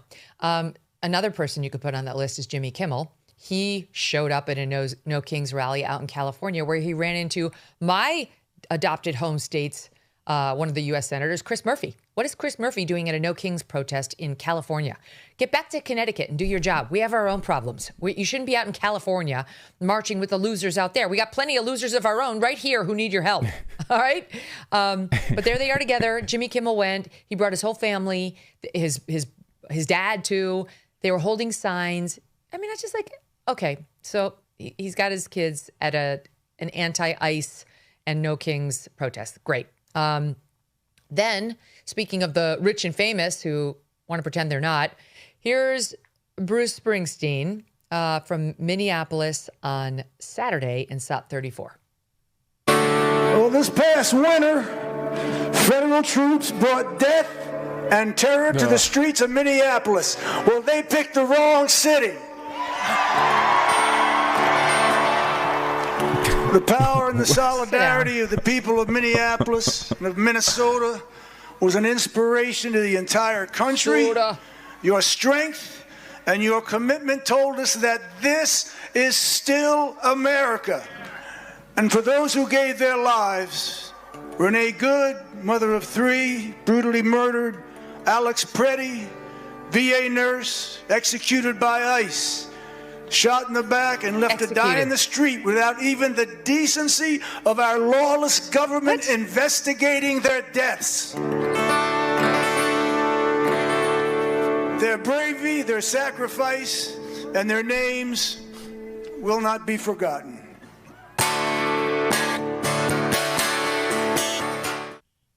I love how he even puts on the fake Midwestern accent. Minnesota. He's from New Jersey. Okay? That's not how New Jerseyans sound or talk. Kamala Harris. Why do all these Dems use their fake fucking accents when they go out to various neighborhoods to try to sound like they're from the hood? You're not. You're not from Minnesota, so stop with the long O's because you're from New Jersey. Okay, it's very annoying. And why is Bruce Springsteen the same person as Megan Rapinoe and Tilda Swanson? Explain that to me. How did that happen? I don't know. That's a great point. I have no idea how that occurred. Some scientist needs to look into that. I need a full study. I think I'm not a Bruce Springsteen fan, I will say. I never got into him, never liked his music. All I hear when he's speaking right there is that just abortion of a version of Santa Claus is coming to town that I have to hear 500 times every Christmas. So he's just awful in every way. And he does this every single time an issue comes out, like as if he would have cared for a second about Minnesota. This is just... him, he's like worrying about an investigation. Still, well, we all saw it on video. It's the only reason he even know it occurred. Where is his song for Sheridan Gorman? Mm-hmm. Where is that song? Nope. Who, by the way, is from a lot closer to home, his real home, than anybody in Minneapolis is. He has time to go out there and pay homage to Alex Preddy and Renee Good, two agitators who inserted themselves willingly into a dangerous situation they never should have been involved in to begin with. No fucking words for Sheridan Gorman, an 18-year-old innocent murdered by ICE last Thursday. The insensitivity of it, like the elite snobbery of it. How dare he forget her in the name of two agitators as he condemns the very men and women who are trying to keep the next Sheridan Gorman safe from illegals. Yeah, murdered by illegal immigrants. I mean, it is a. There's barely any coverage of it, frankly. Let alone songs. He did it in a whole original song. Which by the way, thank you, Megyn, for not playing his actual horrible song that he was about to launch into there about Minneapolis. Lost it. I can't thank you enough. I've done everything I could to not hear anything from that stupid song. I think it was he did a Streets of Philadelphia thing back in the day. It was like a parody of his own song. I mean, that's what you're really desperate as an artist when you get to that point. But it's the way I won't watch a minute of the Willy Wonka and the Chocolate Factory revamp with Johnny Depp. Not 1 minute. I do everything in my power to avoid it. Keep going. Yes. No. I will say I do have a bone to pick with you though, and I typically agree with the things that you're saying, and occasionally people, I don't know if you've noticed this online, Megyn, occasionally people push back against you, and I hate to grow to join that chorus. Everyone agrees. Not everyone. Yeah, not everyone. I hate to join the chorus here, but I grew up in Connecticut. I was born in New York, but I grew up in Connecticut, spent my whole life there. I have tons of relatives that are still there. How dare you try to bring Chris Murphy back to that state one day earlier than he... Please stay in California forever, Chris. You're doing a great job out there. Don't come back. Please don't solve any problems. For my family members that are living in the state, don't try to solve any of their problems. You will only make it worse. Stay in California. Join Lindsey Graham at Disneyland. I'm fine with it. Stay there forever. Yes. It'll be great. When you're right, Stu, and you are right. I see the argument. I am less wrong now than I was 10 minutes ago. Thank you for that. You're right. Yeah, Bruce Springsteen is insufferable. And Jimmy Kimmel, and I'm sorry to do this one to you too, but here's Robert De Niro. Yeah. Trump has to be stopped. And that's what No Kings is all about. Because he can't do all the fucked up things that he's been doing without the collusion of Congress and the goons in his administration. Mm-hmm. They're bound to him by fear of losing their own jobs, their own power. It's diabolical. How can this be happening?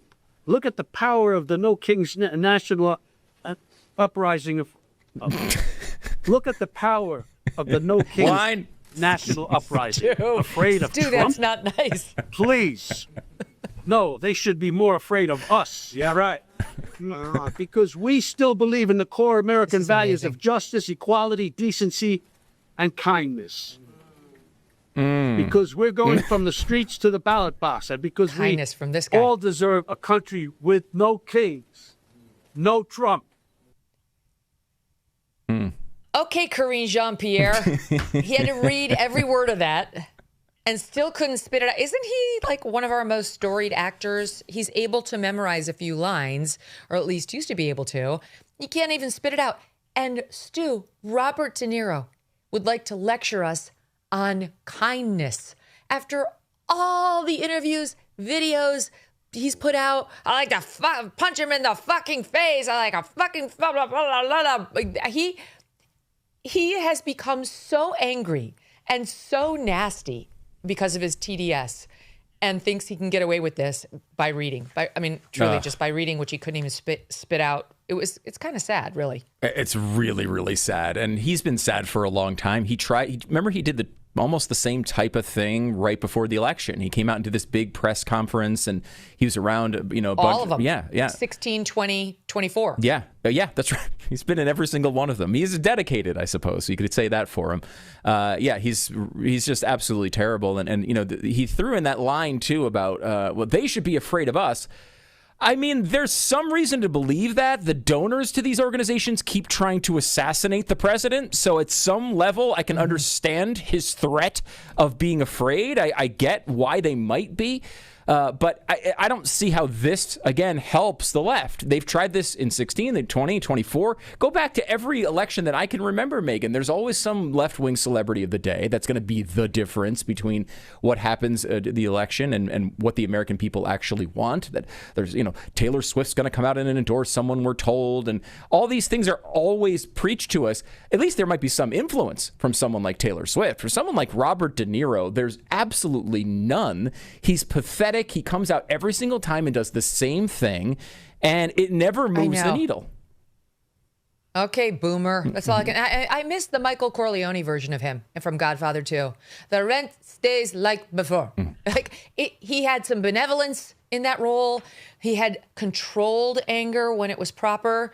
He was a killer in the making, but he did it, quietly and only when there was some sort of ethical justification for it in mob world. Here, he's just unspooled. He's out of control. It's all you can think is he's going to need the adult diaper change ASAP, because you can see he's crapping his pants. He's so angry with his TDS. He can't see straight with it. And now it's, come to he's got to read, insert anger. It's, I don't like to see it. You hate to see it, as the kids say. All right. Wait, I want to play this quickly. This is back to Bruce Springsteen. Wait, let me just show you. Bruce Springsteen, Tilda, and Rapinoe together. Oh, my God. I feel like you might have to censor one of those images, actually. It feels like his womanly nature is coming out a little bit, bursting from the seams there. Do we need to play the Marry F Kill game here, Stu? Okay, I'm going to make you do it. Absolutely not. Yes. Are you kidding me? Yes, I'm making you. I can do the first one, which is kill, and that's myself. That's how that game ends.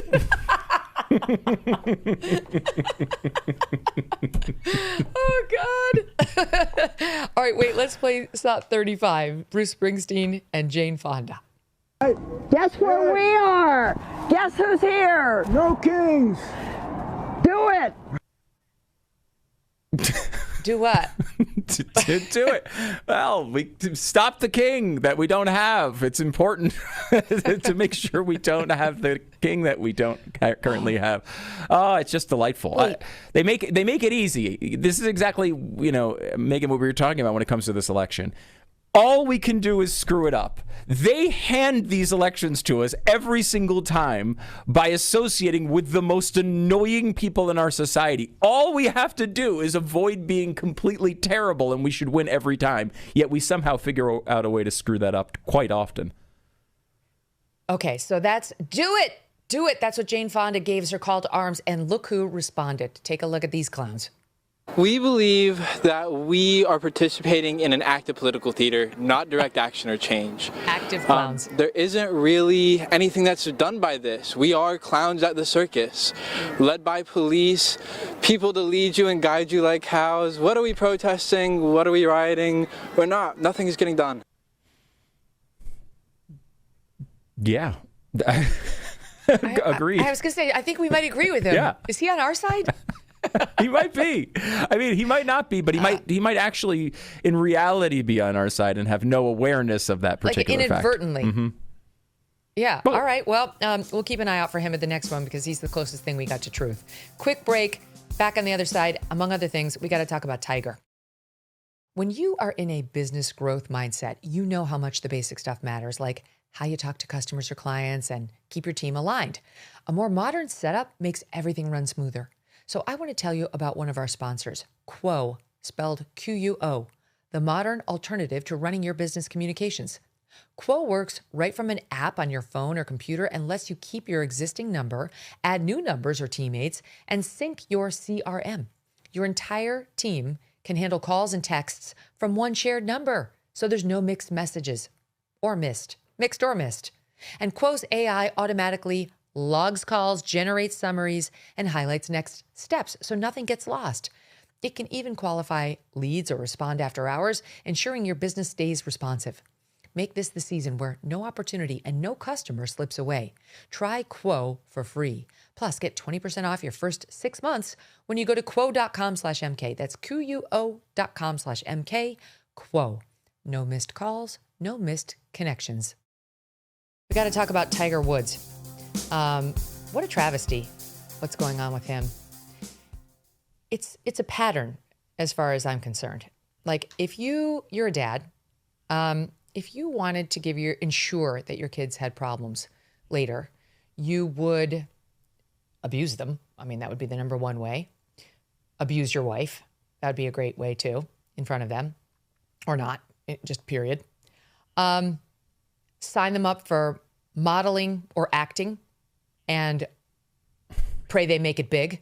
That would be another great way. Or push them to beyond the bounds of reason in some sort of early profession, including sports. And I'm sorry, like I think it's great to like ride your kids a bit, push them to, meet what potential they can, at that age, at these tender ages. Though I also think like just letting them have fun and be kids is great and really the way. And I think we've celebrated him and how hard his dad pushed him for many years now. Tiger's 50 and his accomplishments on the golf course are literally like unmatched by, I think, anyone. I don't know golf that well, but if not anyone, then by virtually no one. And I think what's happening with Tiger right now is a result of all of that. Yes, I think it's drugs as a result of multiple injuries from car crashes, many of which have been impaired, right? So it's like, what came first, the injuries or the drugs? I don't know. But I think childhood was not an option for Tiger Woods. He didn't really have one. He spent every waking minute on the golf course being pushed by his dad. Then he made it huge at a young age, had that thing of early, overwhelming fame, and then had physical ailments, which will come if you are that big an athlete. Usually, it's rare that they don't, and turned to narcotics quite clearly.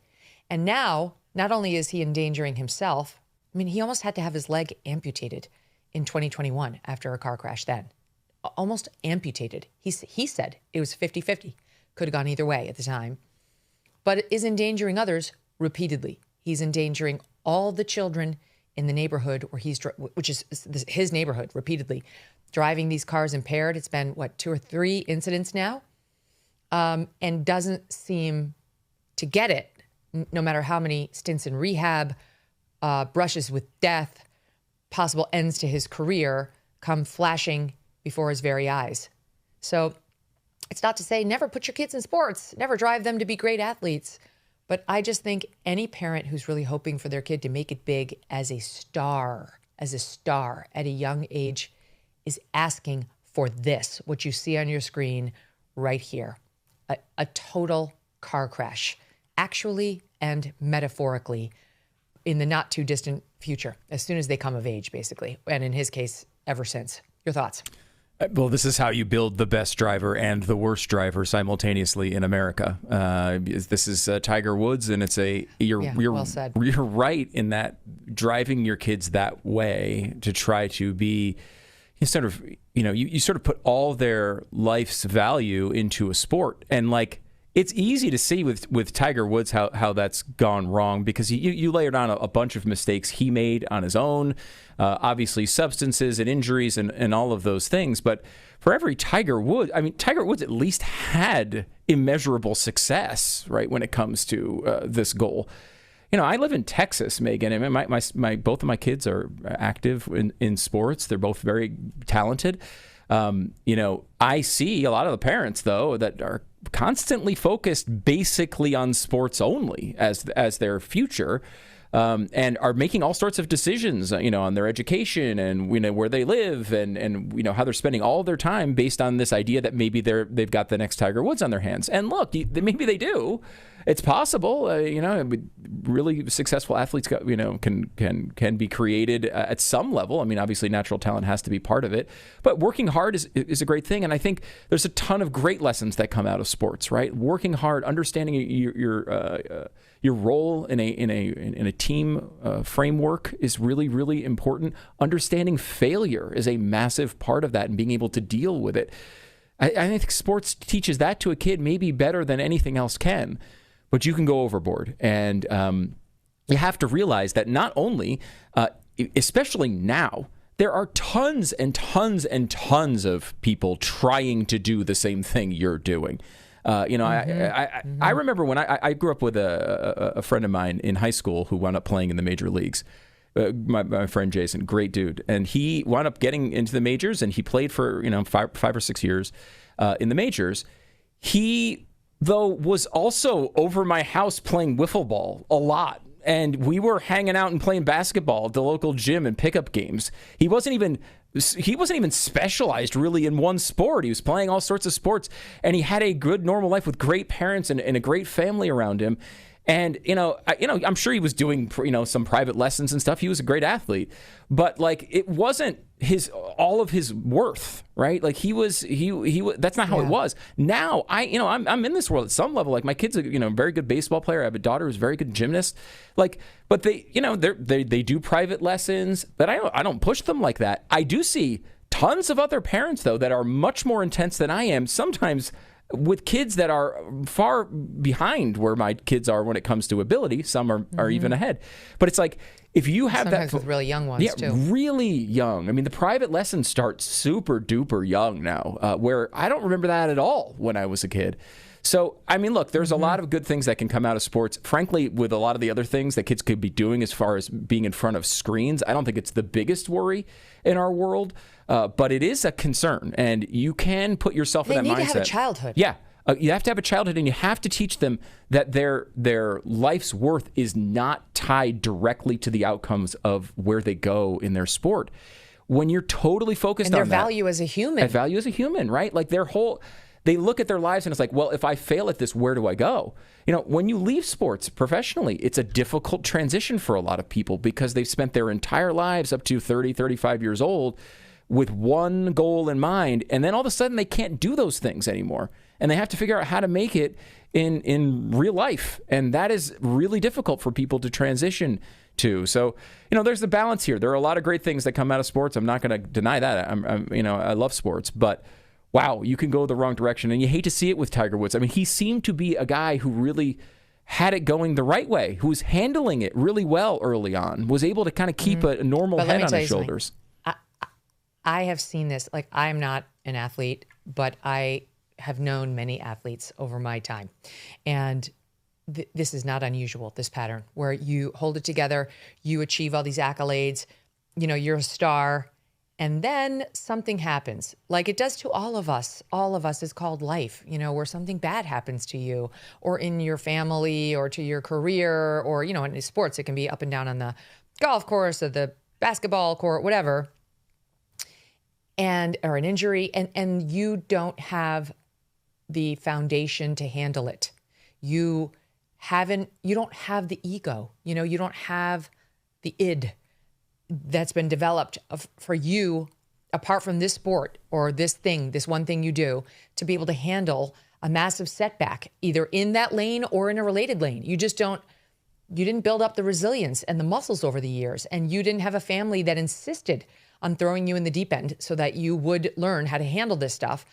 So to me, it's no surprise at all that Tiger, as he got, all right, so we have a minute left on Siri. Can you hold over for just a little, Stu? Because I do want to continue this discussion. Yeah, sure. Okay, good. We'll keep it going on just for a little bit on the back end, because I think what's happening with Tiger is happening like more and more. We just covered Britney Spears's, DUI the other day, right? When Justin Timberlake, we just saw the video of him completely fall down drunk doing his sobriety test from the Hamptons 2 summers ago. I think, was it 2 summers ago or last summer? All these people have it all. What they didn't have was a stable childhood where they were allowed to be kids and not focus on their singing, their dancing, or their swinging of the golf club. And now it's coming back to haunt them all. And this piece of the story is too rarely examined as for its links to the first piece. I'm going to play you a Tiger Woods soundbite from when he was younger when we come back. Quick break, and then we're back with Stu Burguiere. Don't go away. Let me tell you about Cozy Earth, which makes relaxing at home so much more enjoyable. If you have not tried their robes or slippers yet, you are seriously missing out, my friends. Their robes are unbelievably soft, perfect for slow mornings after a shower or just relaxing at night. The fabric is breathable, lightweight, and incredibly comfortable. It's the kind of robe you put on and immediately feel more relaxed in. And their slippers have this plush lining. They're warm, they're comfortable, they're easy to wear around the house all day, which you should. With Mother's Day coming up, Cozy Earth makes an amazing gift, something she will actually use and appreciate every single day. And here's the best part. Cozy Earth backs everything with a 100-night sleep trial and a 10-year warranty, so you can try it completely risk-free. Go to CozyEarth.com. Use my code Megyn for 20% off. That's CozyEarth.com, promo code MEGYN for 20% off. And if you see the post-purchase survey, mention you heard about Cozy Earth from this show. For the listening audience just joining us, we are discussing the latest Tiger Woods tragedy.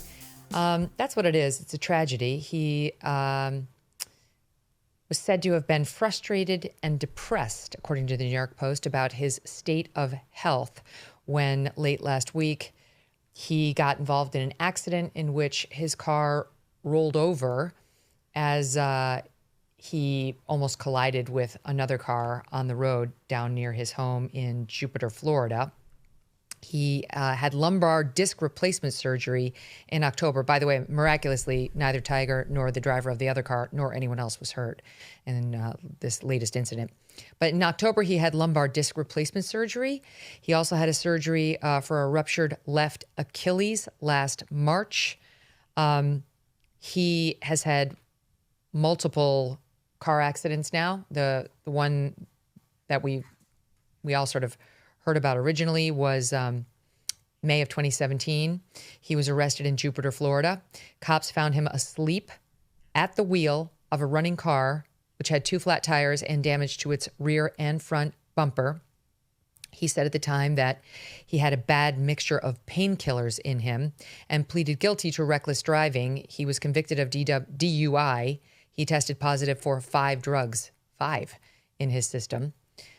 Then in 2021, 4 years later, he was in a 1-car crash outside of Los Angeles. His SUV rolled several times.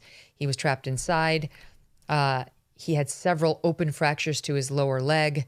He was driving between 84 and 87 miles per hour. There was a real question about whether he was going to survive. His injuries were so bad and the car crash was so catastrophic. And that was the reason, reportedly, they said no blood alcohol content test was administered to him at that time, Stu, that it felt indecent to push. In the very good article that's on Yahoo News right now about Tiger Woods, called Tiger Woods is Not Okay by Joel Bial. And he said Woods had nearly died and it felt indecent to push. But the absence of a test is not the same as a clean result. It is the absence of a test. What we were left with in place of information was a story about survival and the road back. That was covered extensively, and which made it functionally impossible to also say, we don't know what was in his system that morning. That matters. It still matters. The golf world, this publication included, he writes, has organized its Tiger coverage around one persistent question for years. Can he play? It's a reasonable question if you're covering sports. It becomes an incomplete one when the honest answer to a prior question, is this man okay, is visibly and has for some time been no. And he goes on to say this, we hope we're wrong. Maybe there's an explanation for the refused urine test because he refused in this latest incident to have the urine tested. So he's been cited for failure to submit to a urine test. But we all know why he refused to give the urine test. When he came out of that car after the rollover, the police said he seemed dazed and impaired. He had no alcohol in his system. They did a blood alcohol, like a breathalyzer on him at the station, but he refused the urine test, and it's very clear why. But they write, maybe there's an explanation for the refused urine test that has nothing to do with what it appears to suggest. Everyone's entitled to their privacy, and no one should be mocked for their trials. But privacy is a harder argument to make when the struggle keeps arriving in public, on roadsides, in mugshots, in sheriff's press conferences. At some point, looking away is not discretion. It's something closer to abandonment. Stu, Tiger Woods is reportedly worth over $1 billion. His homes are absolutely magnificent. He has a huge mega yacht.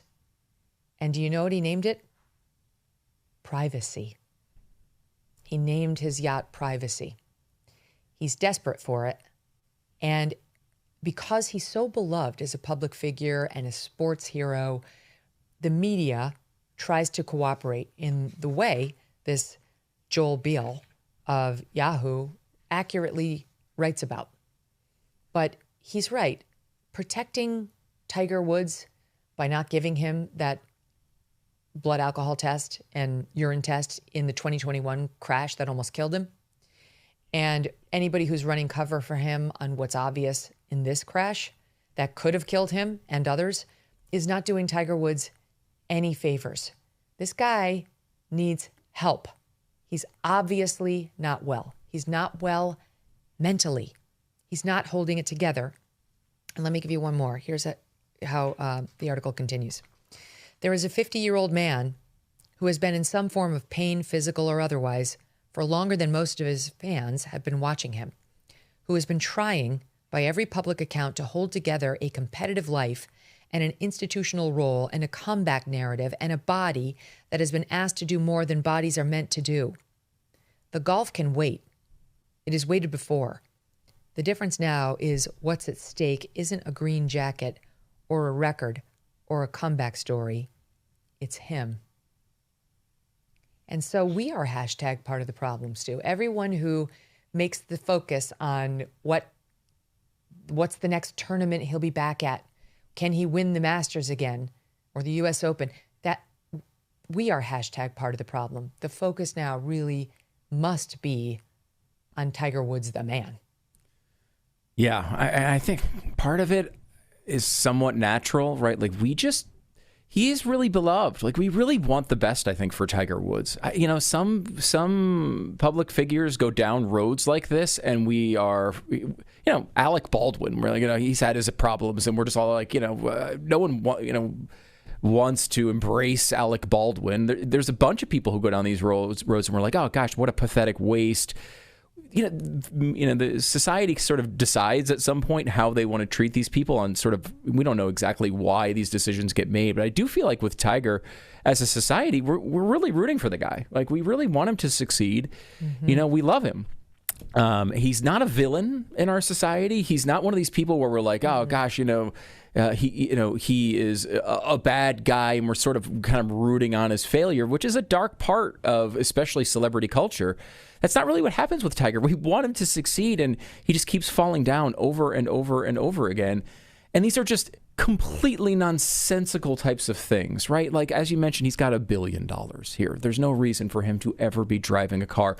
The capitalist in me did think immediately Elon needs to get him on the phone for a commercial for Tesla's auto drive feature, because he would be the ultimate spokesperson for that particular item. Waymo, get on the line with Tiger Woods immediately. But it does feel like there is a situation where with Tiger, because he's so good at what he does, that we kind of assign that ability to the rest of his life. We think he's going to be able to pull these things out. You know, he had a back injury. He was able to push through it and win a major. Like, he's able to do these incredible things, and we think he's going to be able to do that in his own life, but he's obviously shown he's incapable of it. The fact that he's making this, it's not even a mistake, it's this type of mistake. How can that possibly be happening after everything he's been through? After what we've seen with other people who have been in, died in tragic accidents throughout the years, his life could be over at any moment. And he has all these people around him who you'd think have nothing but the best, want the best for him to be able to succeed, at least financially in his life. And he still keeps going down these roads. That's a sign of a much deeper problem. And certainly one that the celebrity press is not going to be able to solve, but you just hope there's somebody in his life who actually cares, who can get in his head and say, please solve this. The Post has, there's a quote from an insider today that reads, "He is enabled by people making money off of his talent and reputation." Of course, we see that in almost every case of these megastars. It's very hard to get exactly the right team around you. And even then to know that they care about you the person, as opposed to you the star. He's got really FU money. And of course, there will be a team there that wants to keep the machine going forward. The money maker making money, as opposed to thinking about the man. Like, look what happened with Elvis. Elvis Presley is the greatest example ever of that, right? How exploited he was and how much advantage they took of him and how they pumped him through full of drugs just like he was some sort of a racehorse, which is a terrible analogy because we shouldn't be doing that to racehorses either. And he died. He died, at 47 of a massive heart attack because they couldn't keep that horse running for too much longer. You can't do this. You can't torture a human this way. And with Tiger, the torture seems self-imposed. We pulled this soundbite. His relationship with his dad is storied. His dad died in 2006. Some reports are that Tiger never got past it because they were so close. And then because it was 2009 that he had his big implosion with his now ex-wife. Her name is Elin, right? Not to be confused with Elon, who should get him in the ads for the Tesla self-driving car. But he had that huge meltdown with his wife. And then it came out that he had been having all these multiple affairs with all these questionable women. And that was the first we sort of realized, whoa, there's something going on with Tiger that we didn't know about.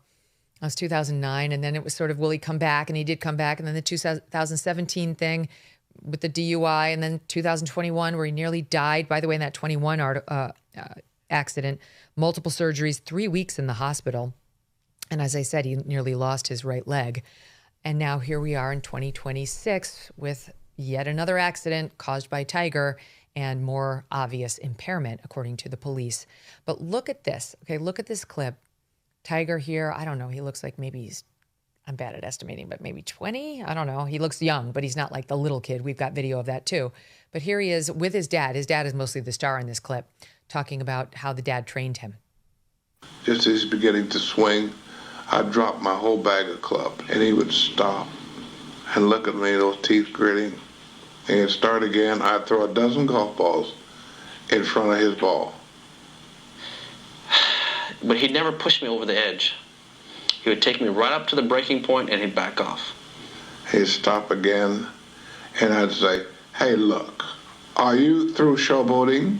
The marshal says we have to complete this round in 4 hours, and you're taking up more than your share of the time. So either hit or get off the course. And then he would stripe it. Just hit it perfect and turn around and look at me. And never say a word, but that look said, now take that and go walking down the fairway.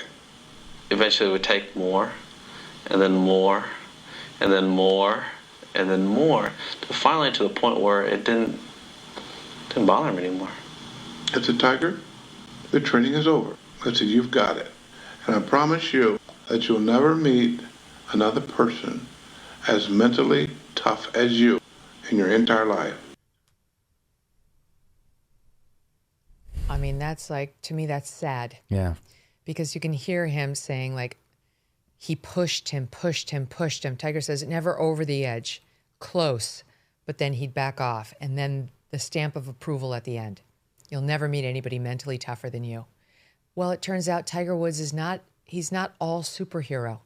He's part man, too, human, who isn't mentally impermeable, who actually does have weaknesses and doubts and insecurities and is subjected to physical pain just the same as any mere mortal. But unfortunately, he doesn't seem to have the skills to deal with that. He knows how to be resilient on the golf course, but in life, as you age, as your body starts to fail you, as it does most professional athletes, just given the number of hours of abuse they've put it through. He is dating now. We understand him to be in a relatively happy relationship with Vanessa Trump, but that can't solve everything. And by the way, the Post also reported that the Secret Service knew not to let Vanessa and Don Jr.'s children ride in any car being driven by Tiger. So that's good. They took that precaution. But clearly, you know, those around him have seen issues and known of earlier issues. And to me, I feel sad. I'm sad. I don't mean this in a pejorative way, but I feel sorry for him. I wish he had grown up knowing I'm just loved, just me, this little boy. No matter how I swing this club, my dad is going to appreciate me and value me no matter whether I win that green jacket eventually or not. And I think that's what we're seeing him struggle with. I mean, I'm armchair psychologizing him, but to me, it seems pretty clear that's what he's struggling with. That and the physical pain from earlier bad decisions. And I don't know, Stu, I think I wish Tiger would talk about it. You know, I wish he would get the help he needs, seriously get rehabbed, get therapy, like real therapy, and maybe come to the point where he can talk about what was missing. We know it wasn't the golf swing, but it was something else. Well, first of all, hashtag let Vanessa drive. I think would be something maybe we should start spreading around. But I agree. Or the Secret Service. Yes, Secret Service you're with them. Would be great. Yeah, that's a great outcome. You know, it's tough. It is a you know, we have this idea. There's a great book, How Innovation Works. It's by Matt Ridley, and he goes through kind of how all these incredible inventions came around. How did we get here to this, you know, the civilization that we have with all these amazing things? And we all know these stories, right? The story of, you know, some incredible person, Einstein, or, you know, these big names. And the book basically talks about how in almost all of these circumstances, there were 5, 6, 10, 12 people around the world who were coming to a very similar conclusion right around the same time, right? Like they all kind of were taking all this knowledge that the world had built up and kind of building it into the new thing, whether it's, you know, like the light bulb, you know, was it Edison, was it Tesla, all those things back and forth. But there was a bunch of other people had other parts of that at the same time. And we love that sort of like storybook of the one guy who had this amazing light bulb moment where they were like, oh my gosh, now I know how to do it. And we build this hero out of them. A lot of times when it comes to sports, it's this story, right? Where the dad or a coach is super tough on them and just beating them up. And they were able to rise above that but are taught those lessons and they become this incredible success. And now we look up to them. They're in monuments and they're in museums and Hall of Fames. And like can happen. And sometimes it does work out better than Tiger Woods and sometimes a lot worse.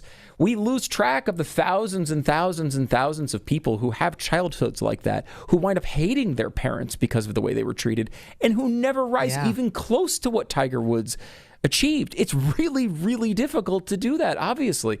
I had a guy I knew a few years ago who was he was like his late 20s and he had worked his way through the tennis circuit, right? He had played in all the great, camps and gone down to Florida and played there. I think he's from Sweden. He'd come over. He had been trained as a high school student and was pulled out of school, was playing tennis constantly and became good enough to be like the 1,000th best tennis player in the world. What an incredible achievement. And I was asking about his life, and he was saying, you know what my life is like? He's like, I don't make, even when I win a couple of matches, I go to these tournaments and I don't make enough to pay for the trip. That's my life. He's like, I love tennis at one point. I don't love it anymore. He was like giving lessons. He was converting into regular life because it had beaten the love of the game out of him. And there's thousands and thousands and thousands of those stories for every one Tiger Woods. So encourage your kid to play sports. It's great, but make sure that balance is there. It's more it's more important than trying to make them this massive success, because honestly, they'll probably get there on their own if they had that type of talent, if you could nurture it at some level. But really, your relationship with them and the man or woman they become later on in life is far more important. Yeah, amen to that. Stu Burguiere, love talking to you. Thanks for coming on. Thank you, Megyn. This is so much fun. I know, as always. Love having you on. I just want to tell the audience a couple more things. I didn't read to you exactly what happened during this crash. I didn't have it in front of me, but here's how the Post describes it. Happened Friday, allegedly under the influence of some type of medication or drug when he rolled his Land Rover just minutes from his home around 2 p.m. in a two-car crash on South Beach Road, again on Jupiter Island, just like the one in 2017. According to the Martin County Sheriff, that's the one saying he appeared under the influence of some type of medication or drug, and that's how it happened. He looked dazed and glassy-eyed in the mugshot after being busted on DUI charges for flipping his luxury SUV while allegedly trying to zip around a truck on a narrow Florida roadway Friday. He wasn't injured. He allegedly tried to blow past a flatbed truck at high speed, but clipped it, causing his SUV to roll onto its side in the accident. Police say he appeared lethargic following the crash and showed signs of impairment, but a breath test showed no signs of alcohol. Authorities also found no drugs or medications in the car. He was arrested and charged with driving under the influence, property damage, and refusal to submit to a lawful test. That's what he's dealing with here. I think that, Tiger, he's probably now going to get some help. I mean, I certainly hope now he's going to get some help. And I think probably the narrative will quickly switch back once again to golf. I mean, he won the Masters, I think in 2019. It wasn't that long ago. Like he's totally been back at it, even though he is aging. He's getting older. And I don't know. His life is so big and so grand, it's hard for people not to admire him. He has so many athletic accomplishments. Let me show you pictures of his home, which we pulled. They're incredible. The way he lives is, I mean, most normal Americans could only dream of living in the homes that he lives in. And like I mentioned, his yacht must have cost him, $150 million. It's so huge and so gorgeous. He's got tons of great investment properties and resorts, and he can have basically any woman in the world he wants. He's dating Vanessa Trump, who is stunning and smart and cool and has the Trump name and, some pretty interesting connections of her own, of course. But here's the thing. It doesn't make you happy. I think you know that. I think, you guys watching this program, we both know that because we talk about it a lot. You can achieve all those mansions and $1 billion net worth and all the fancy cars and a yacht and all of it, and it doesn't make you happy. That has to come from you. And by the way, it takes parents who aren't just focused on making you into a golf star. It takes parents who are building up that sense of resilience inside of you, no matter what disappointment comes your way and no matter in what form. And the ability to understand right from wrong, like not serial cheating on your spouse and not getting behind the wheel of a car impaired over and over and over again, because now you're endangering not just yourself, but other people's children. That's a moral sin. And he's not able to control it. That's very clear. And now they say that the penalty for that not submitting to a test could be suspension of your license for a year. It better be longer than that. I mean, please, this guy, Tiger should not have a license. He doesn't need one. He can hire a chauffeur. Won't even notice the deductions in his checking account. Not to mention Uber or the self-driving car. But It doesn't make you happy. And here's one other thing I wanted to say. I went through high school and I was not a serious student. I was never a serious student. I was smart enough that grades came relatively easily to me. I didn't have to work that hard. They weren't great. They were fine. I got A's and B's for the most part. There were a couple of C's. But I did fine. And I just didn't care. I was much more focused on my friends. My dad died at the beginning of my sophomore year of high school, so that definitely had its effects on me. And I was focused more on just like being with friends and feeling supported and loved. And, you know, the feeling you have as a teenager with your pals. That's what I was after. Well, I got into Syracuse University and I did pretty well there. And I started to care more about grades. My mom told me I had to get a 3.0 or she wasn't going to pay. She was using my dad's insurance money to get me through. So I knew I better honor that. And I did fine. Then I decided I wanted to go to law school. I didn't get into any fancy law schools. I did get into Albany, which is where I'm from. First 10 years in Syracuse, rest in Albany. So they're both kind of my hometown. And I went to Albany Law School. When I was at Albany, I started to take myself seriously. I finally started to take my academics like truly seriously and really to study and to, now I'm paying for it myself, right? And I did well at Albany. And I graduated toward the top of my class and I made the law review. That was important in law school.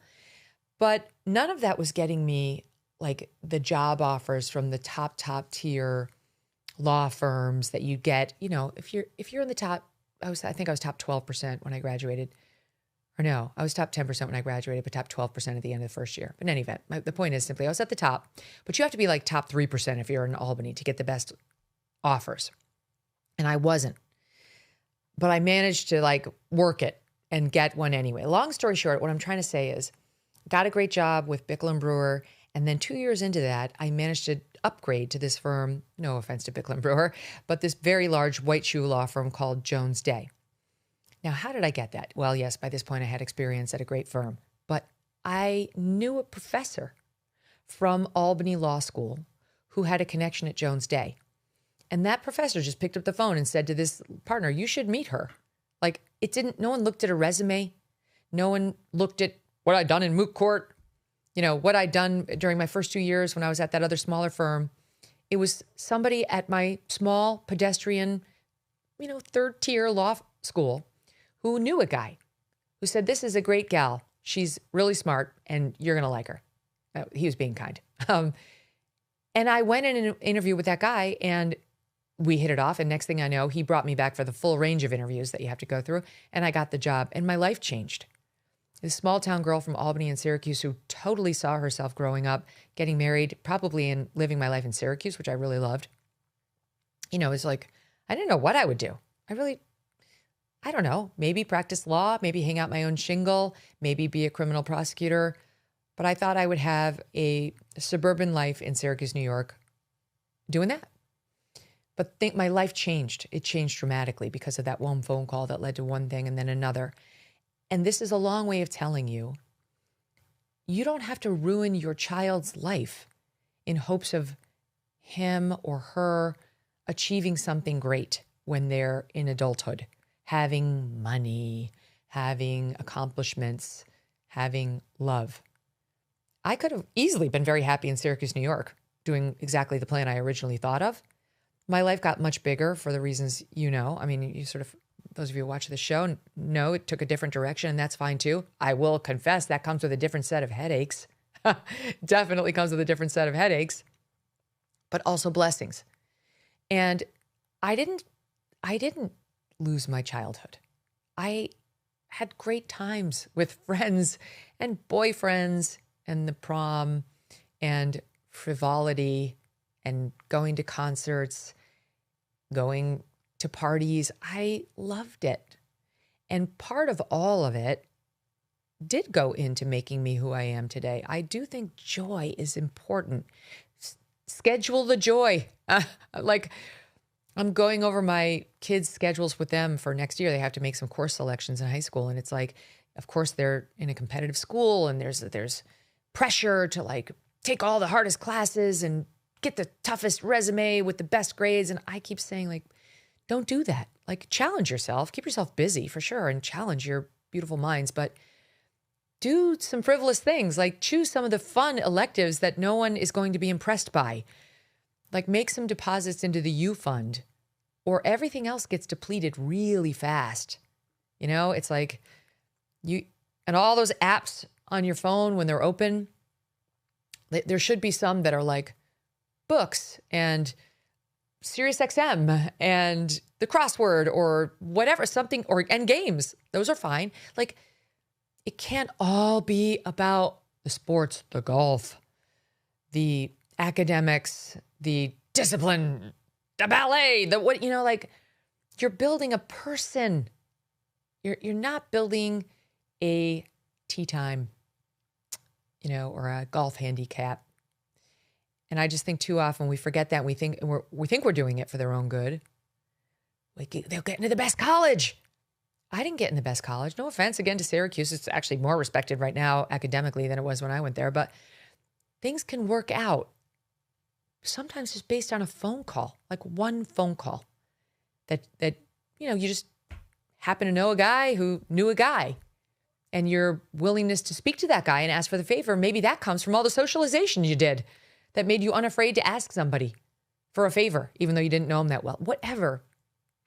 I just think trust in the process, and the process doesn't always have to be near abusive commitment to the thing that we've now been told under modern day standards is going to make your kid's life better.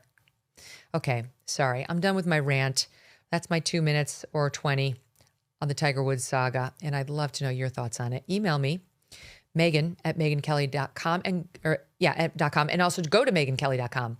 Go there, sign up for my 1 email a week. Comes on Fridays. It's called the American News Minute. And truly, like, I took video, I caught Strudwick in the act of the most epically bad thing he's done in years. In years. You will see it. You will see the eyewitness and co-conspirator to it. And you will feel very sorry for me, I think. You will feel very sorry for me, given the naughty, naughty dog I continue to have this late in his life. In any event, lots of love to all of you. Thank you for listening. We'll be back to see you all tomorrow.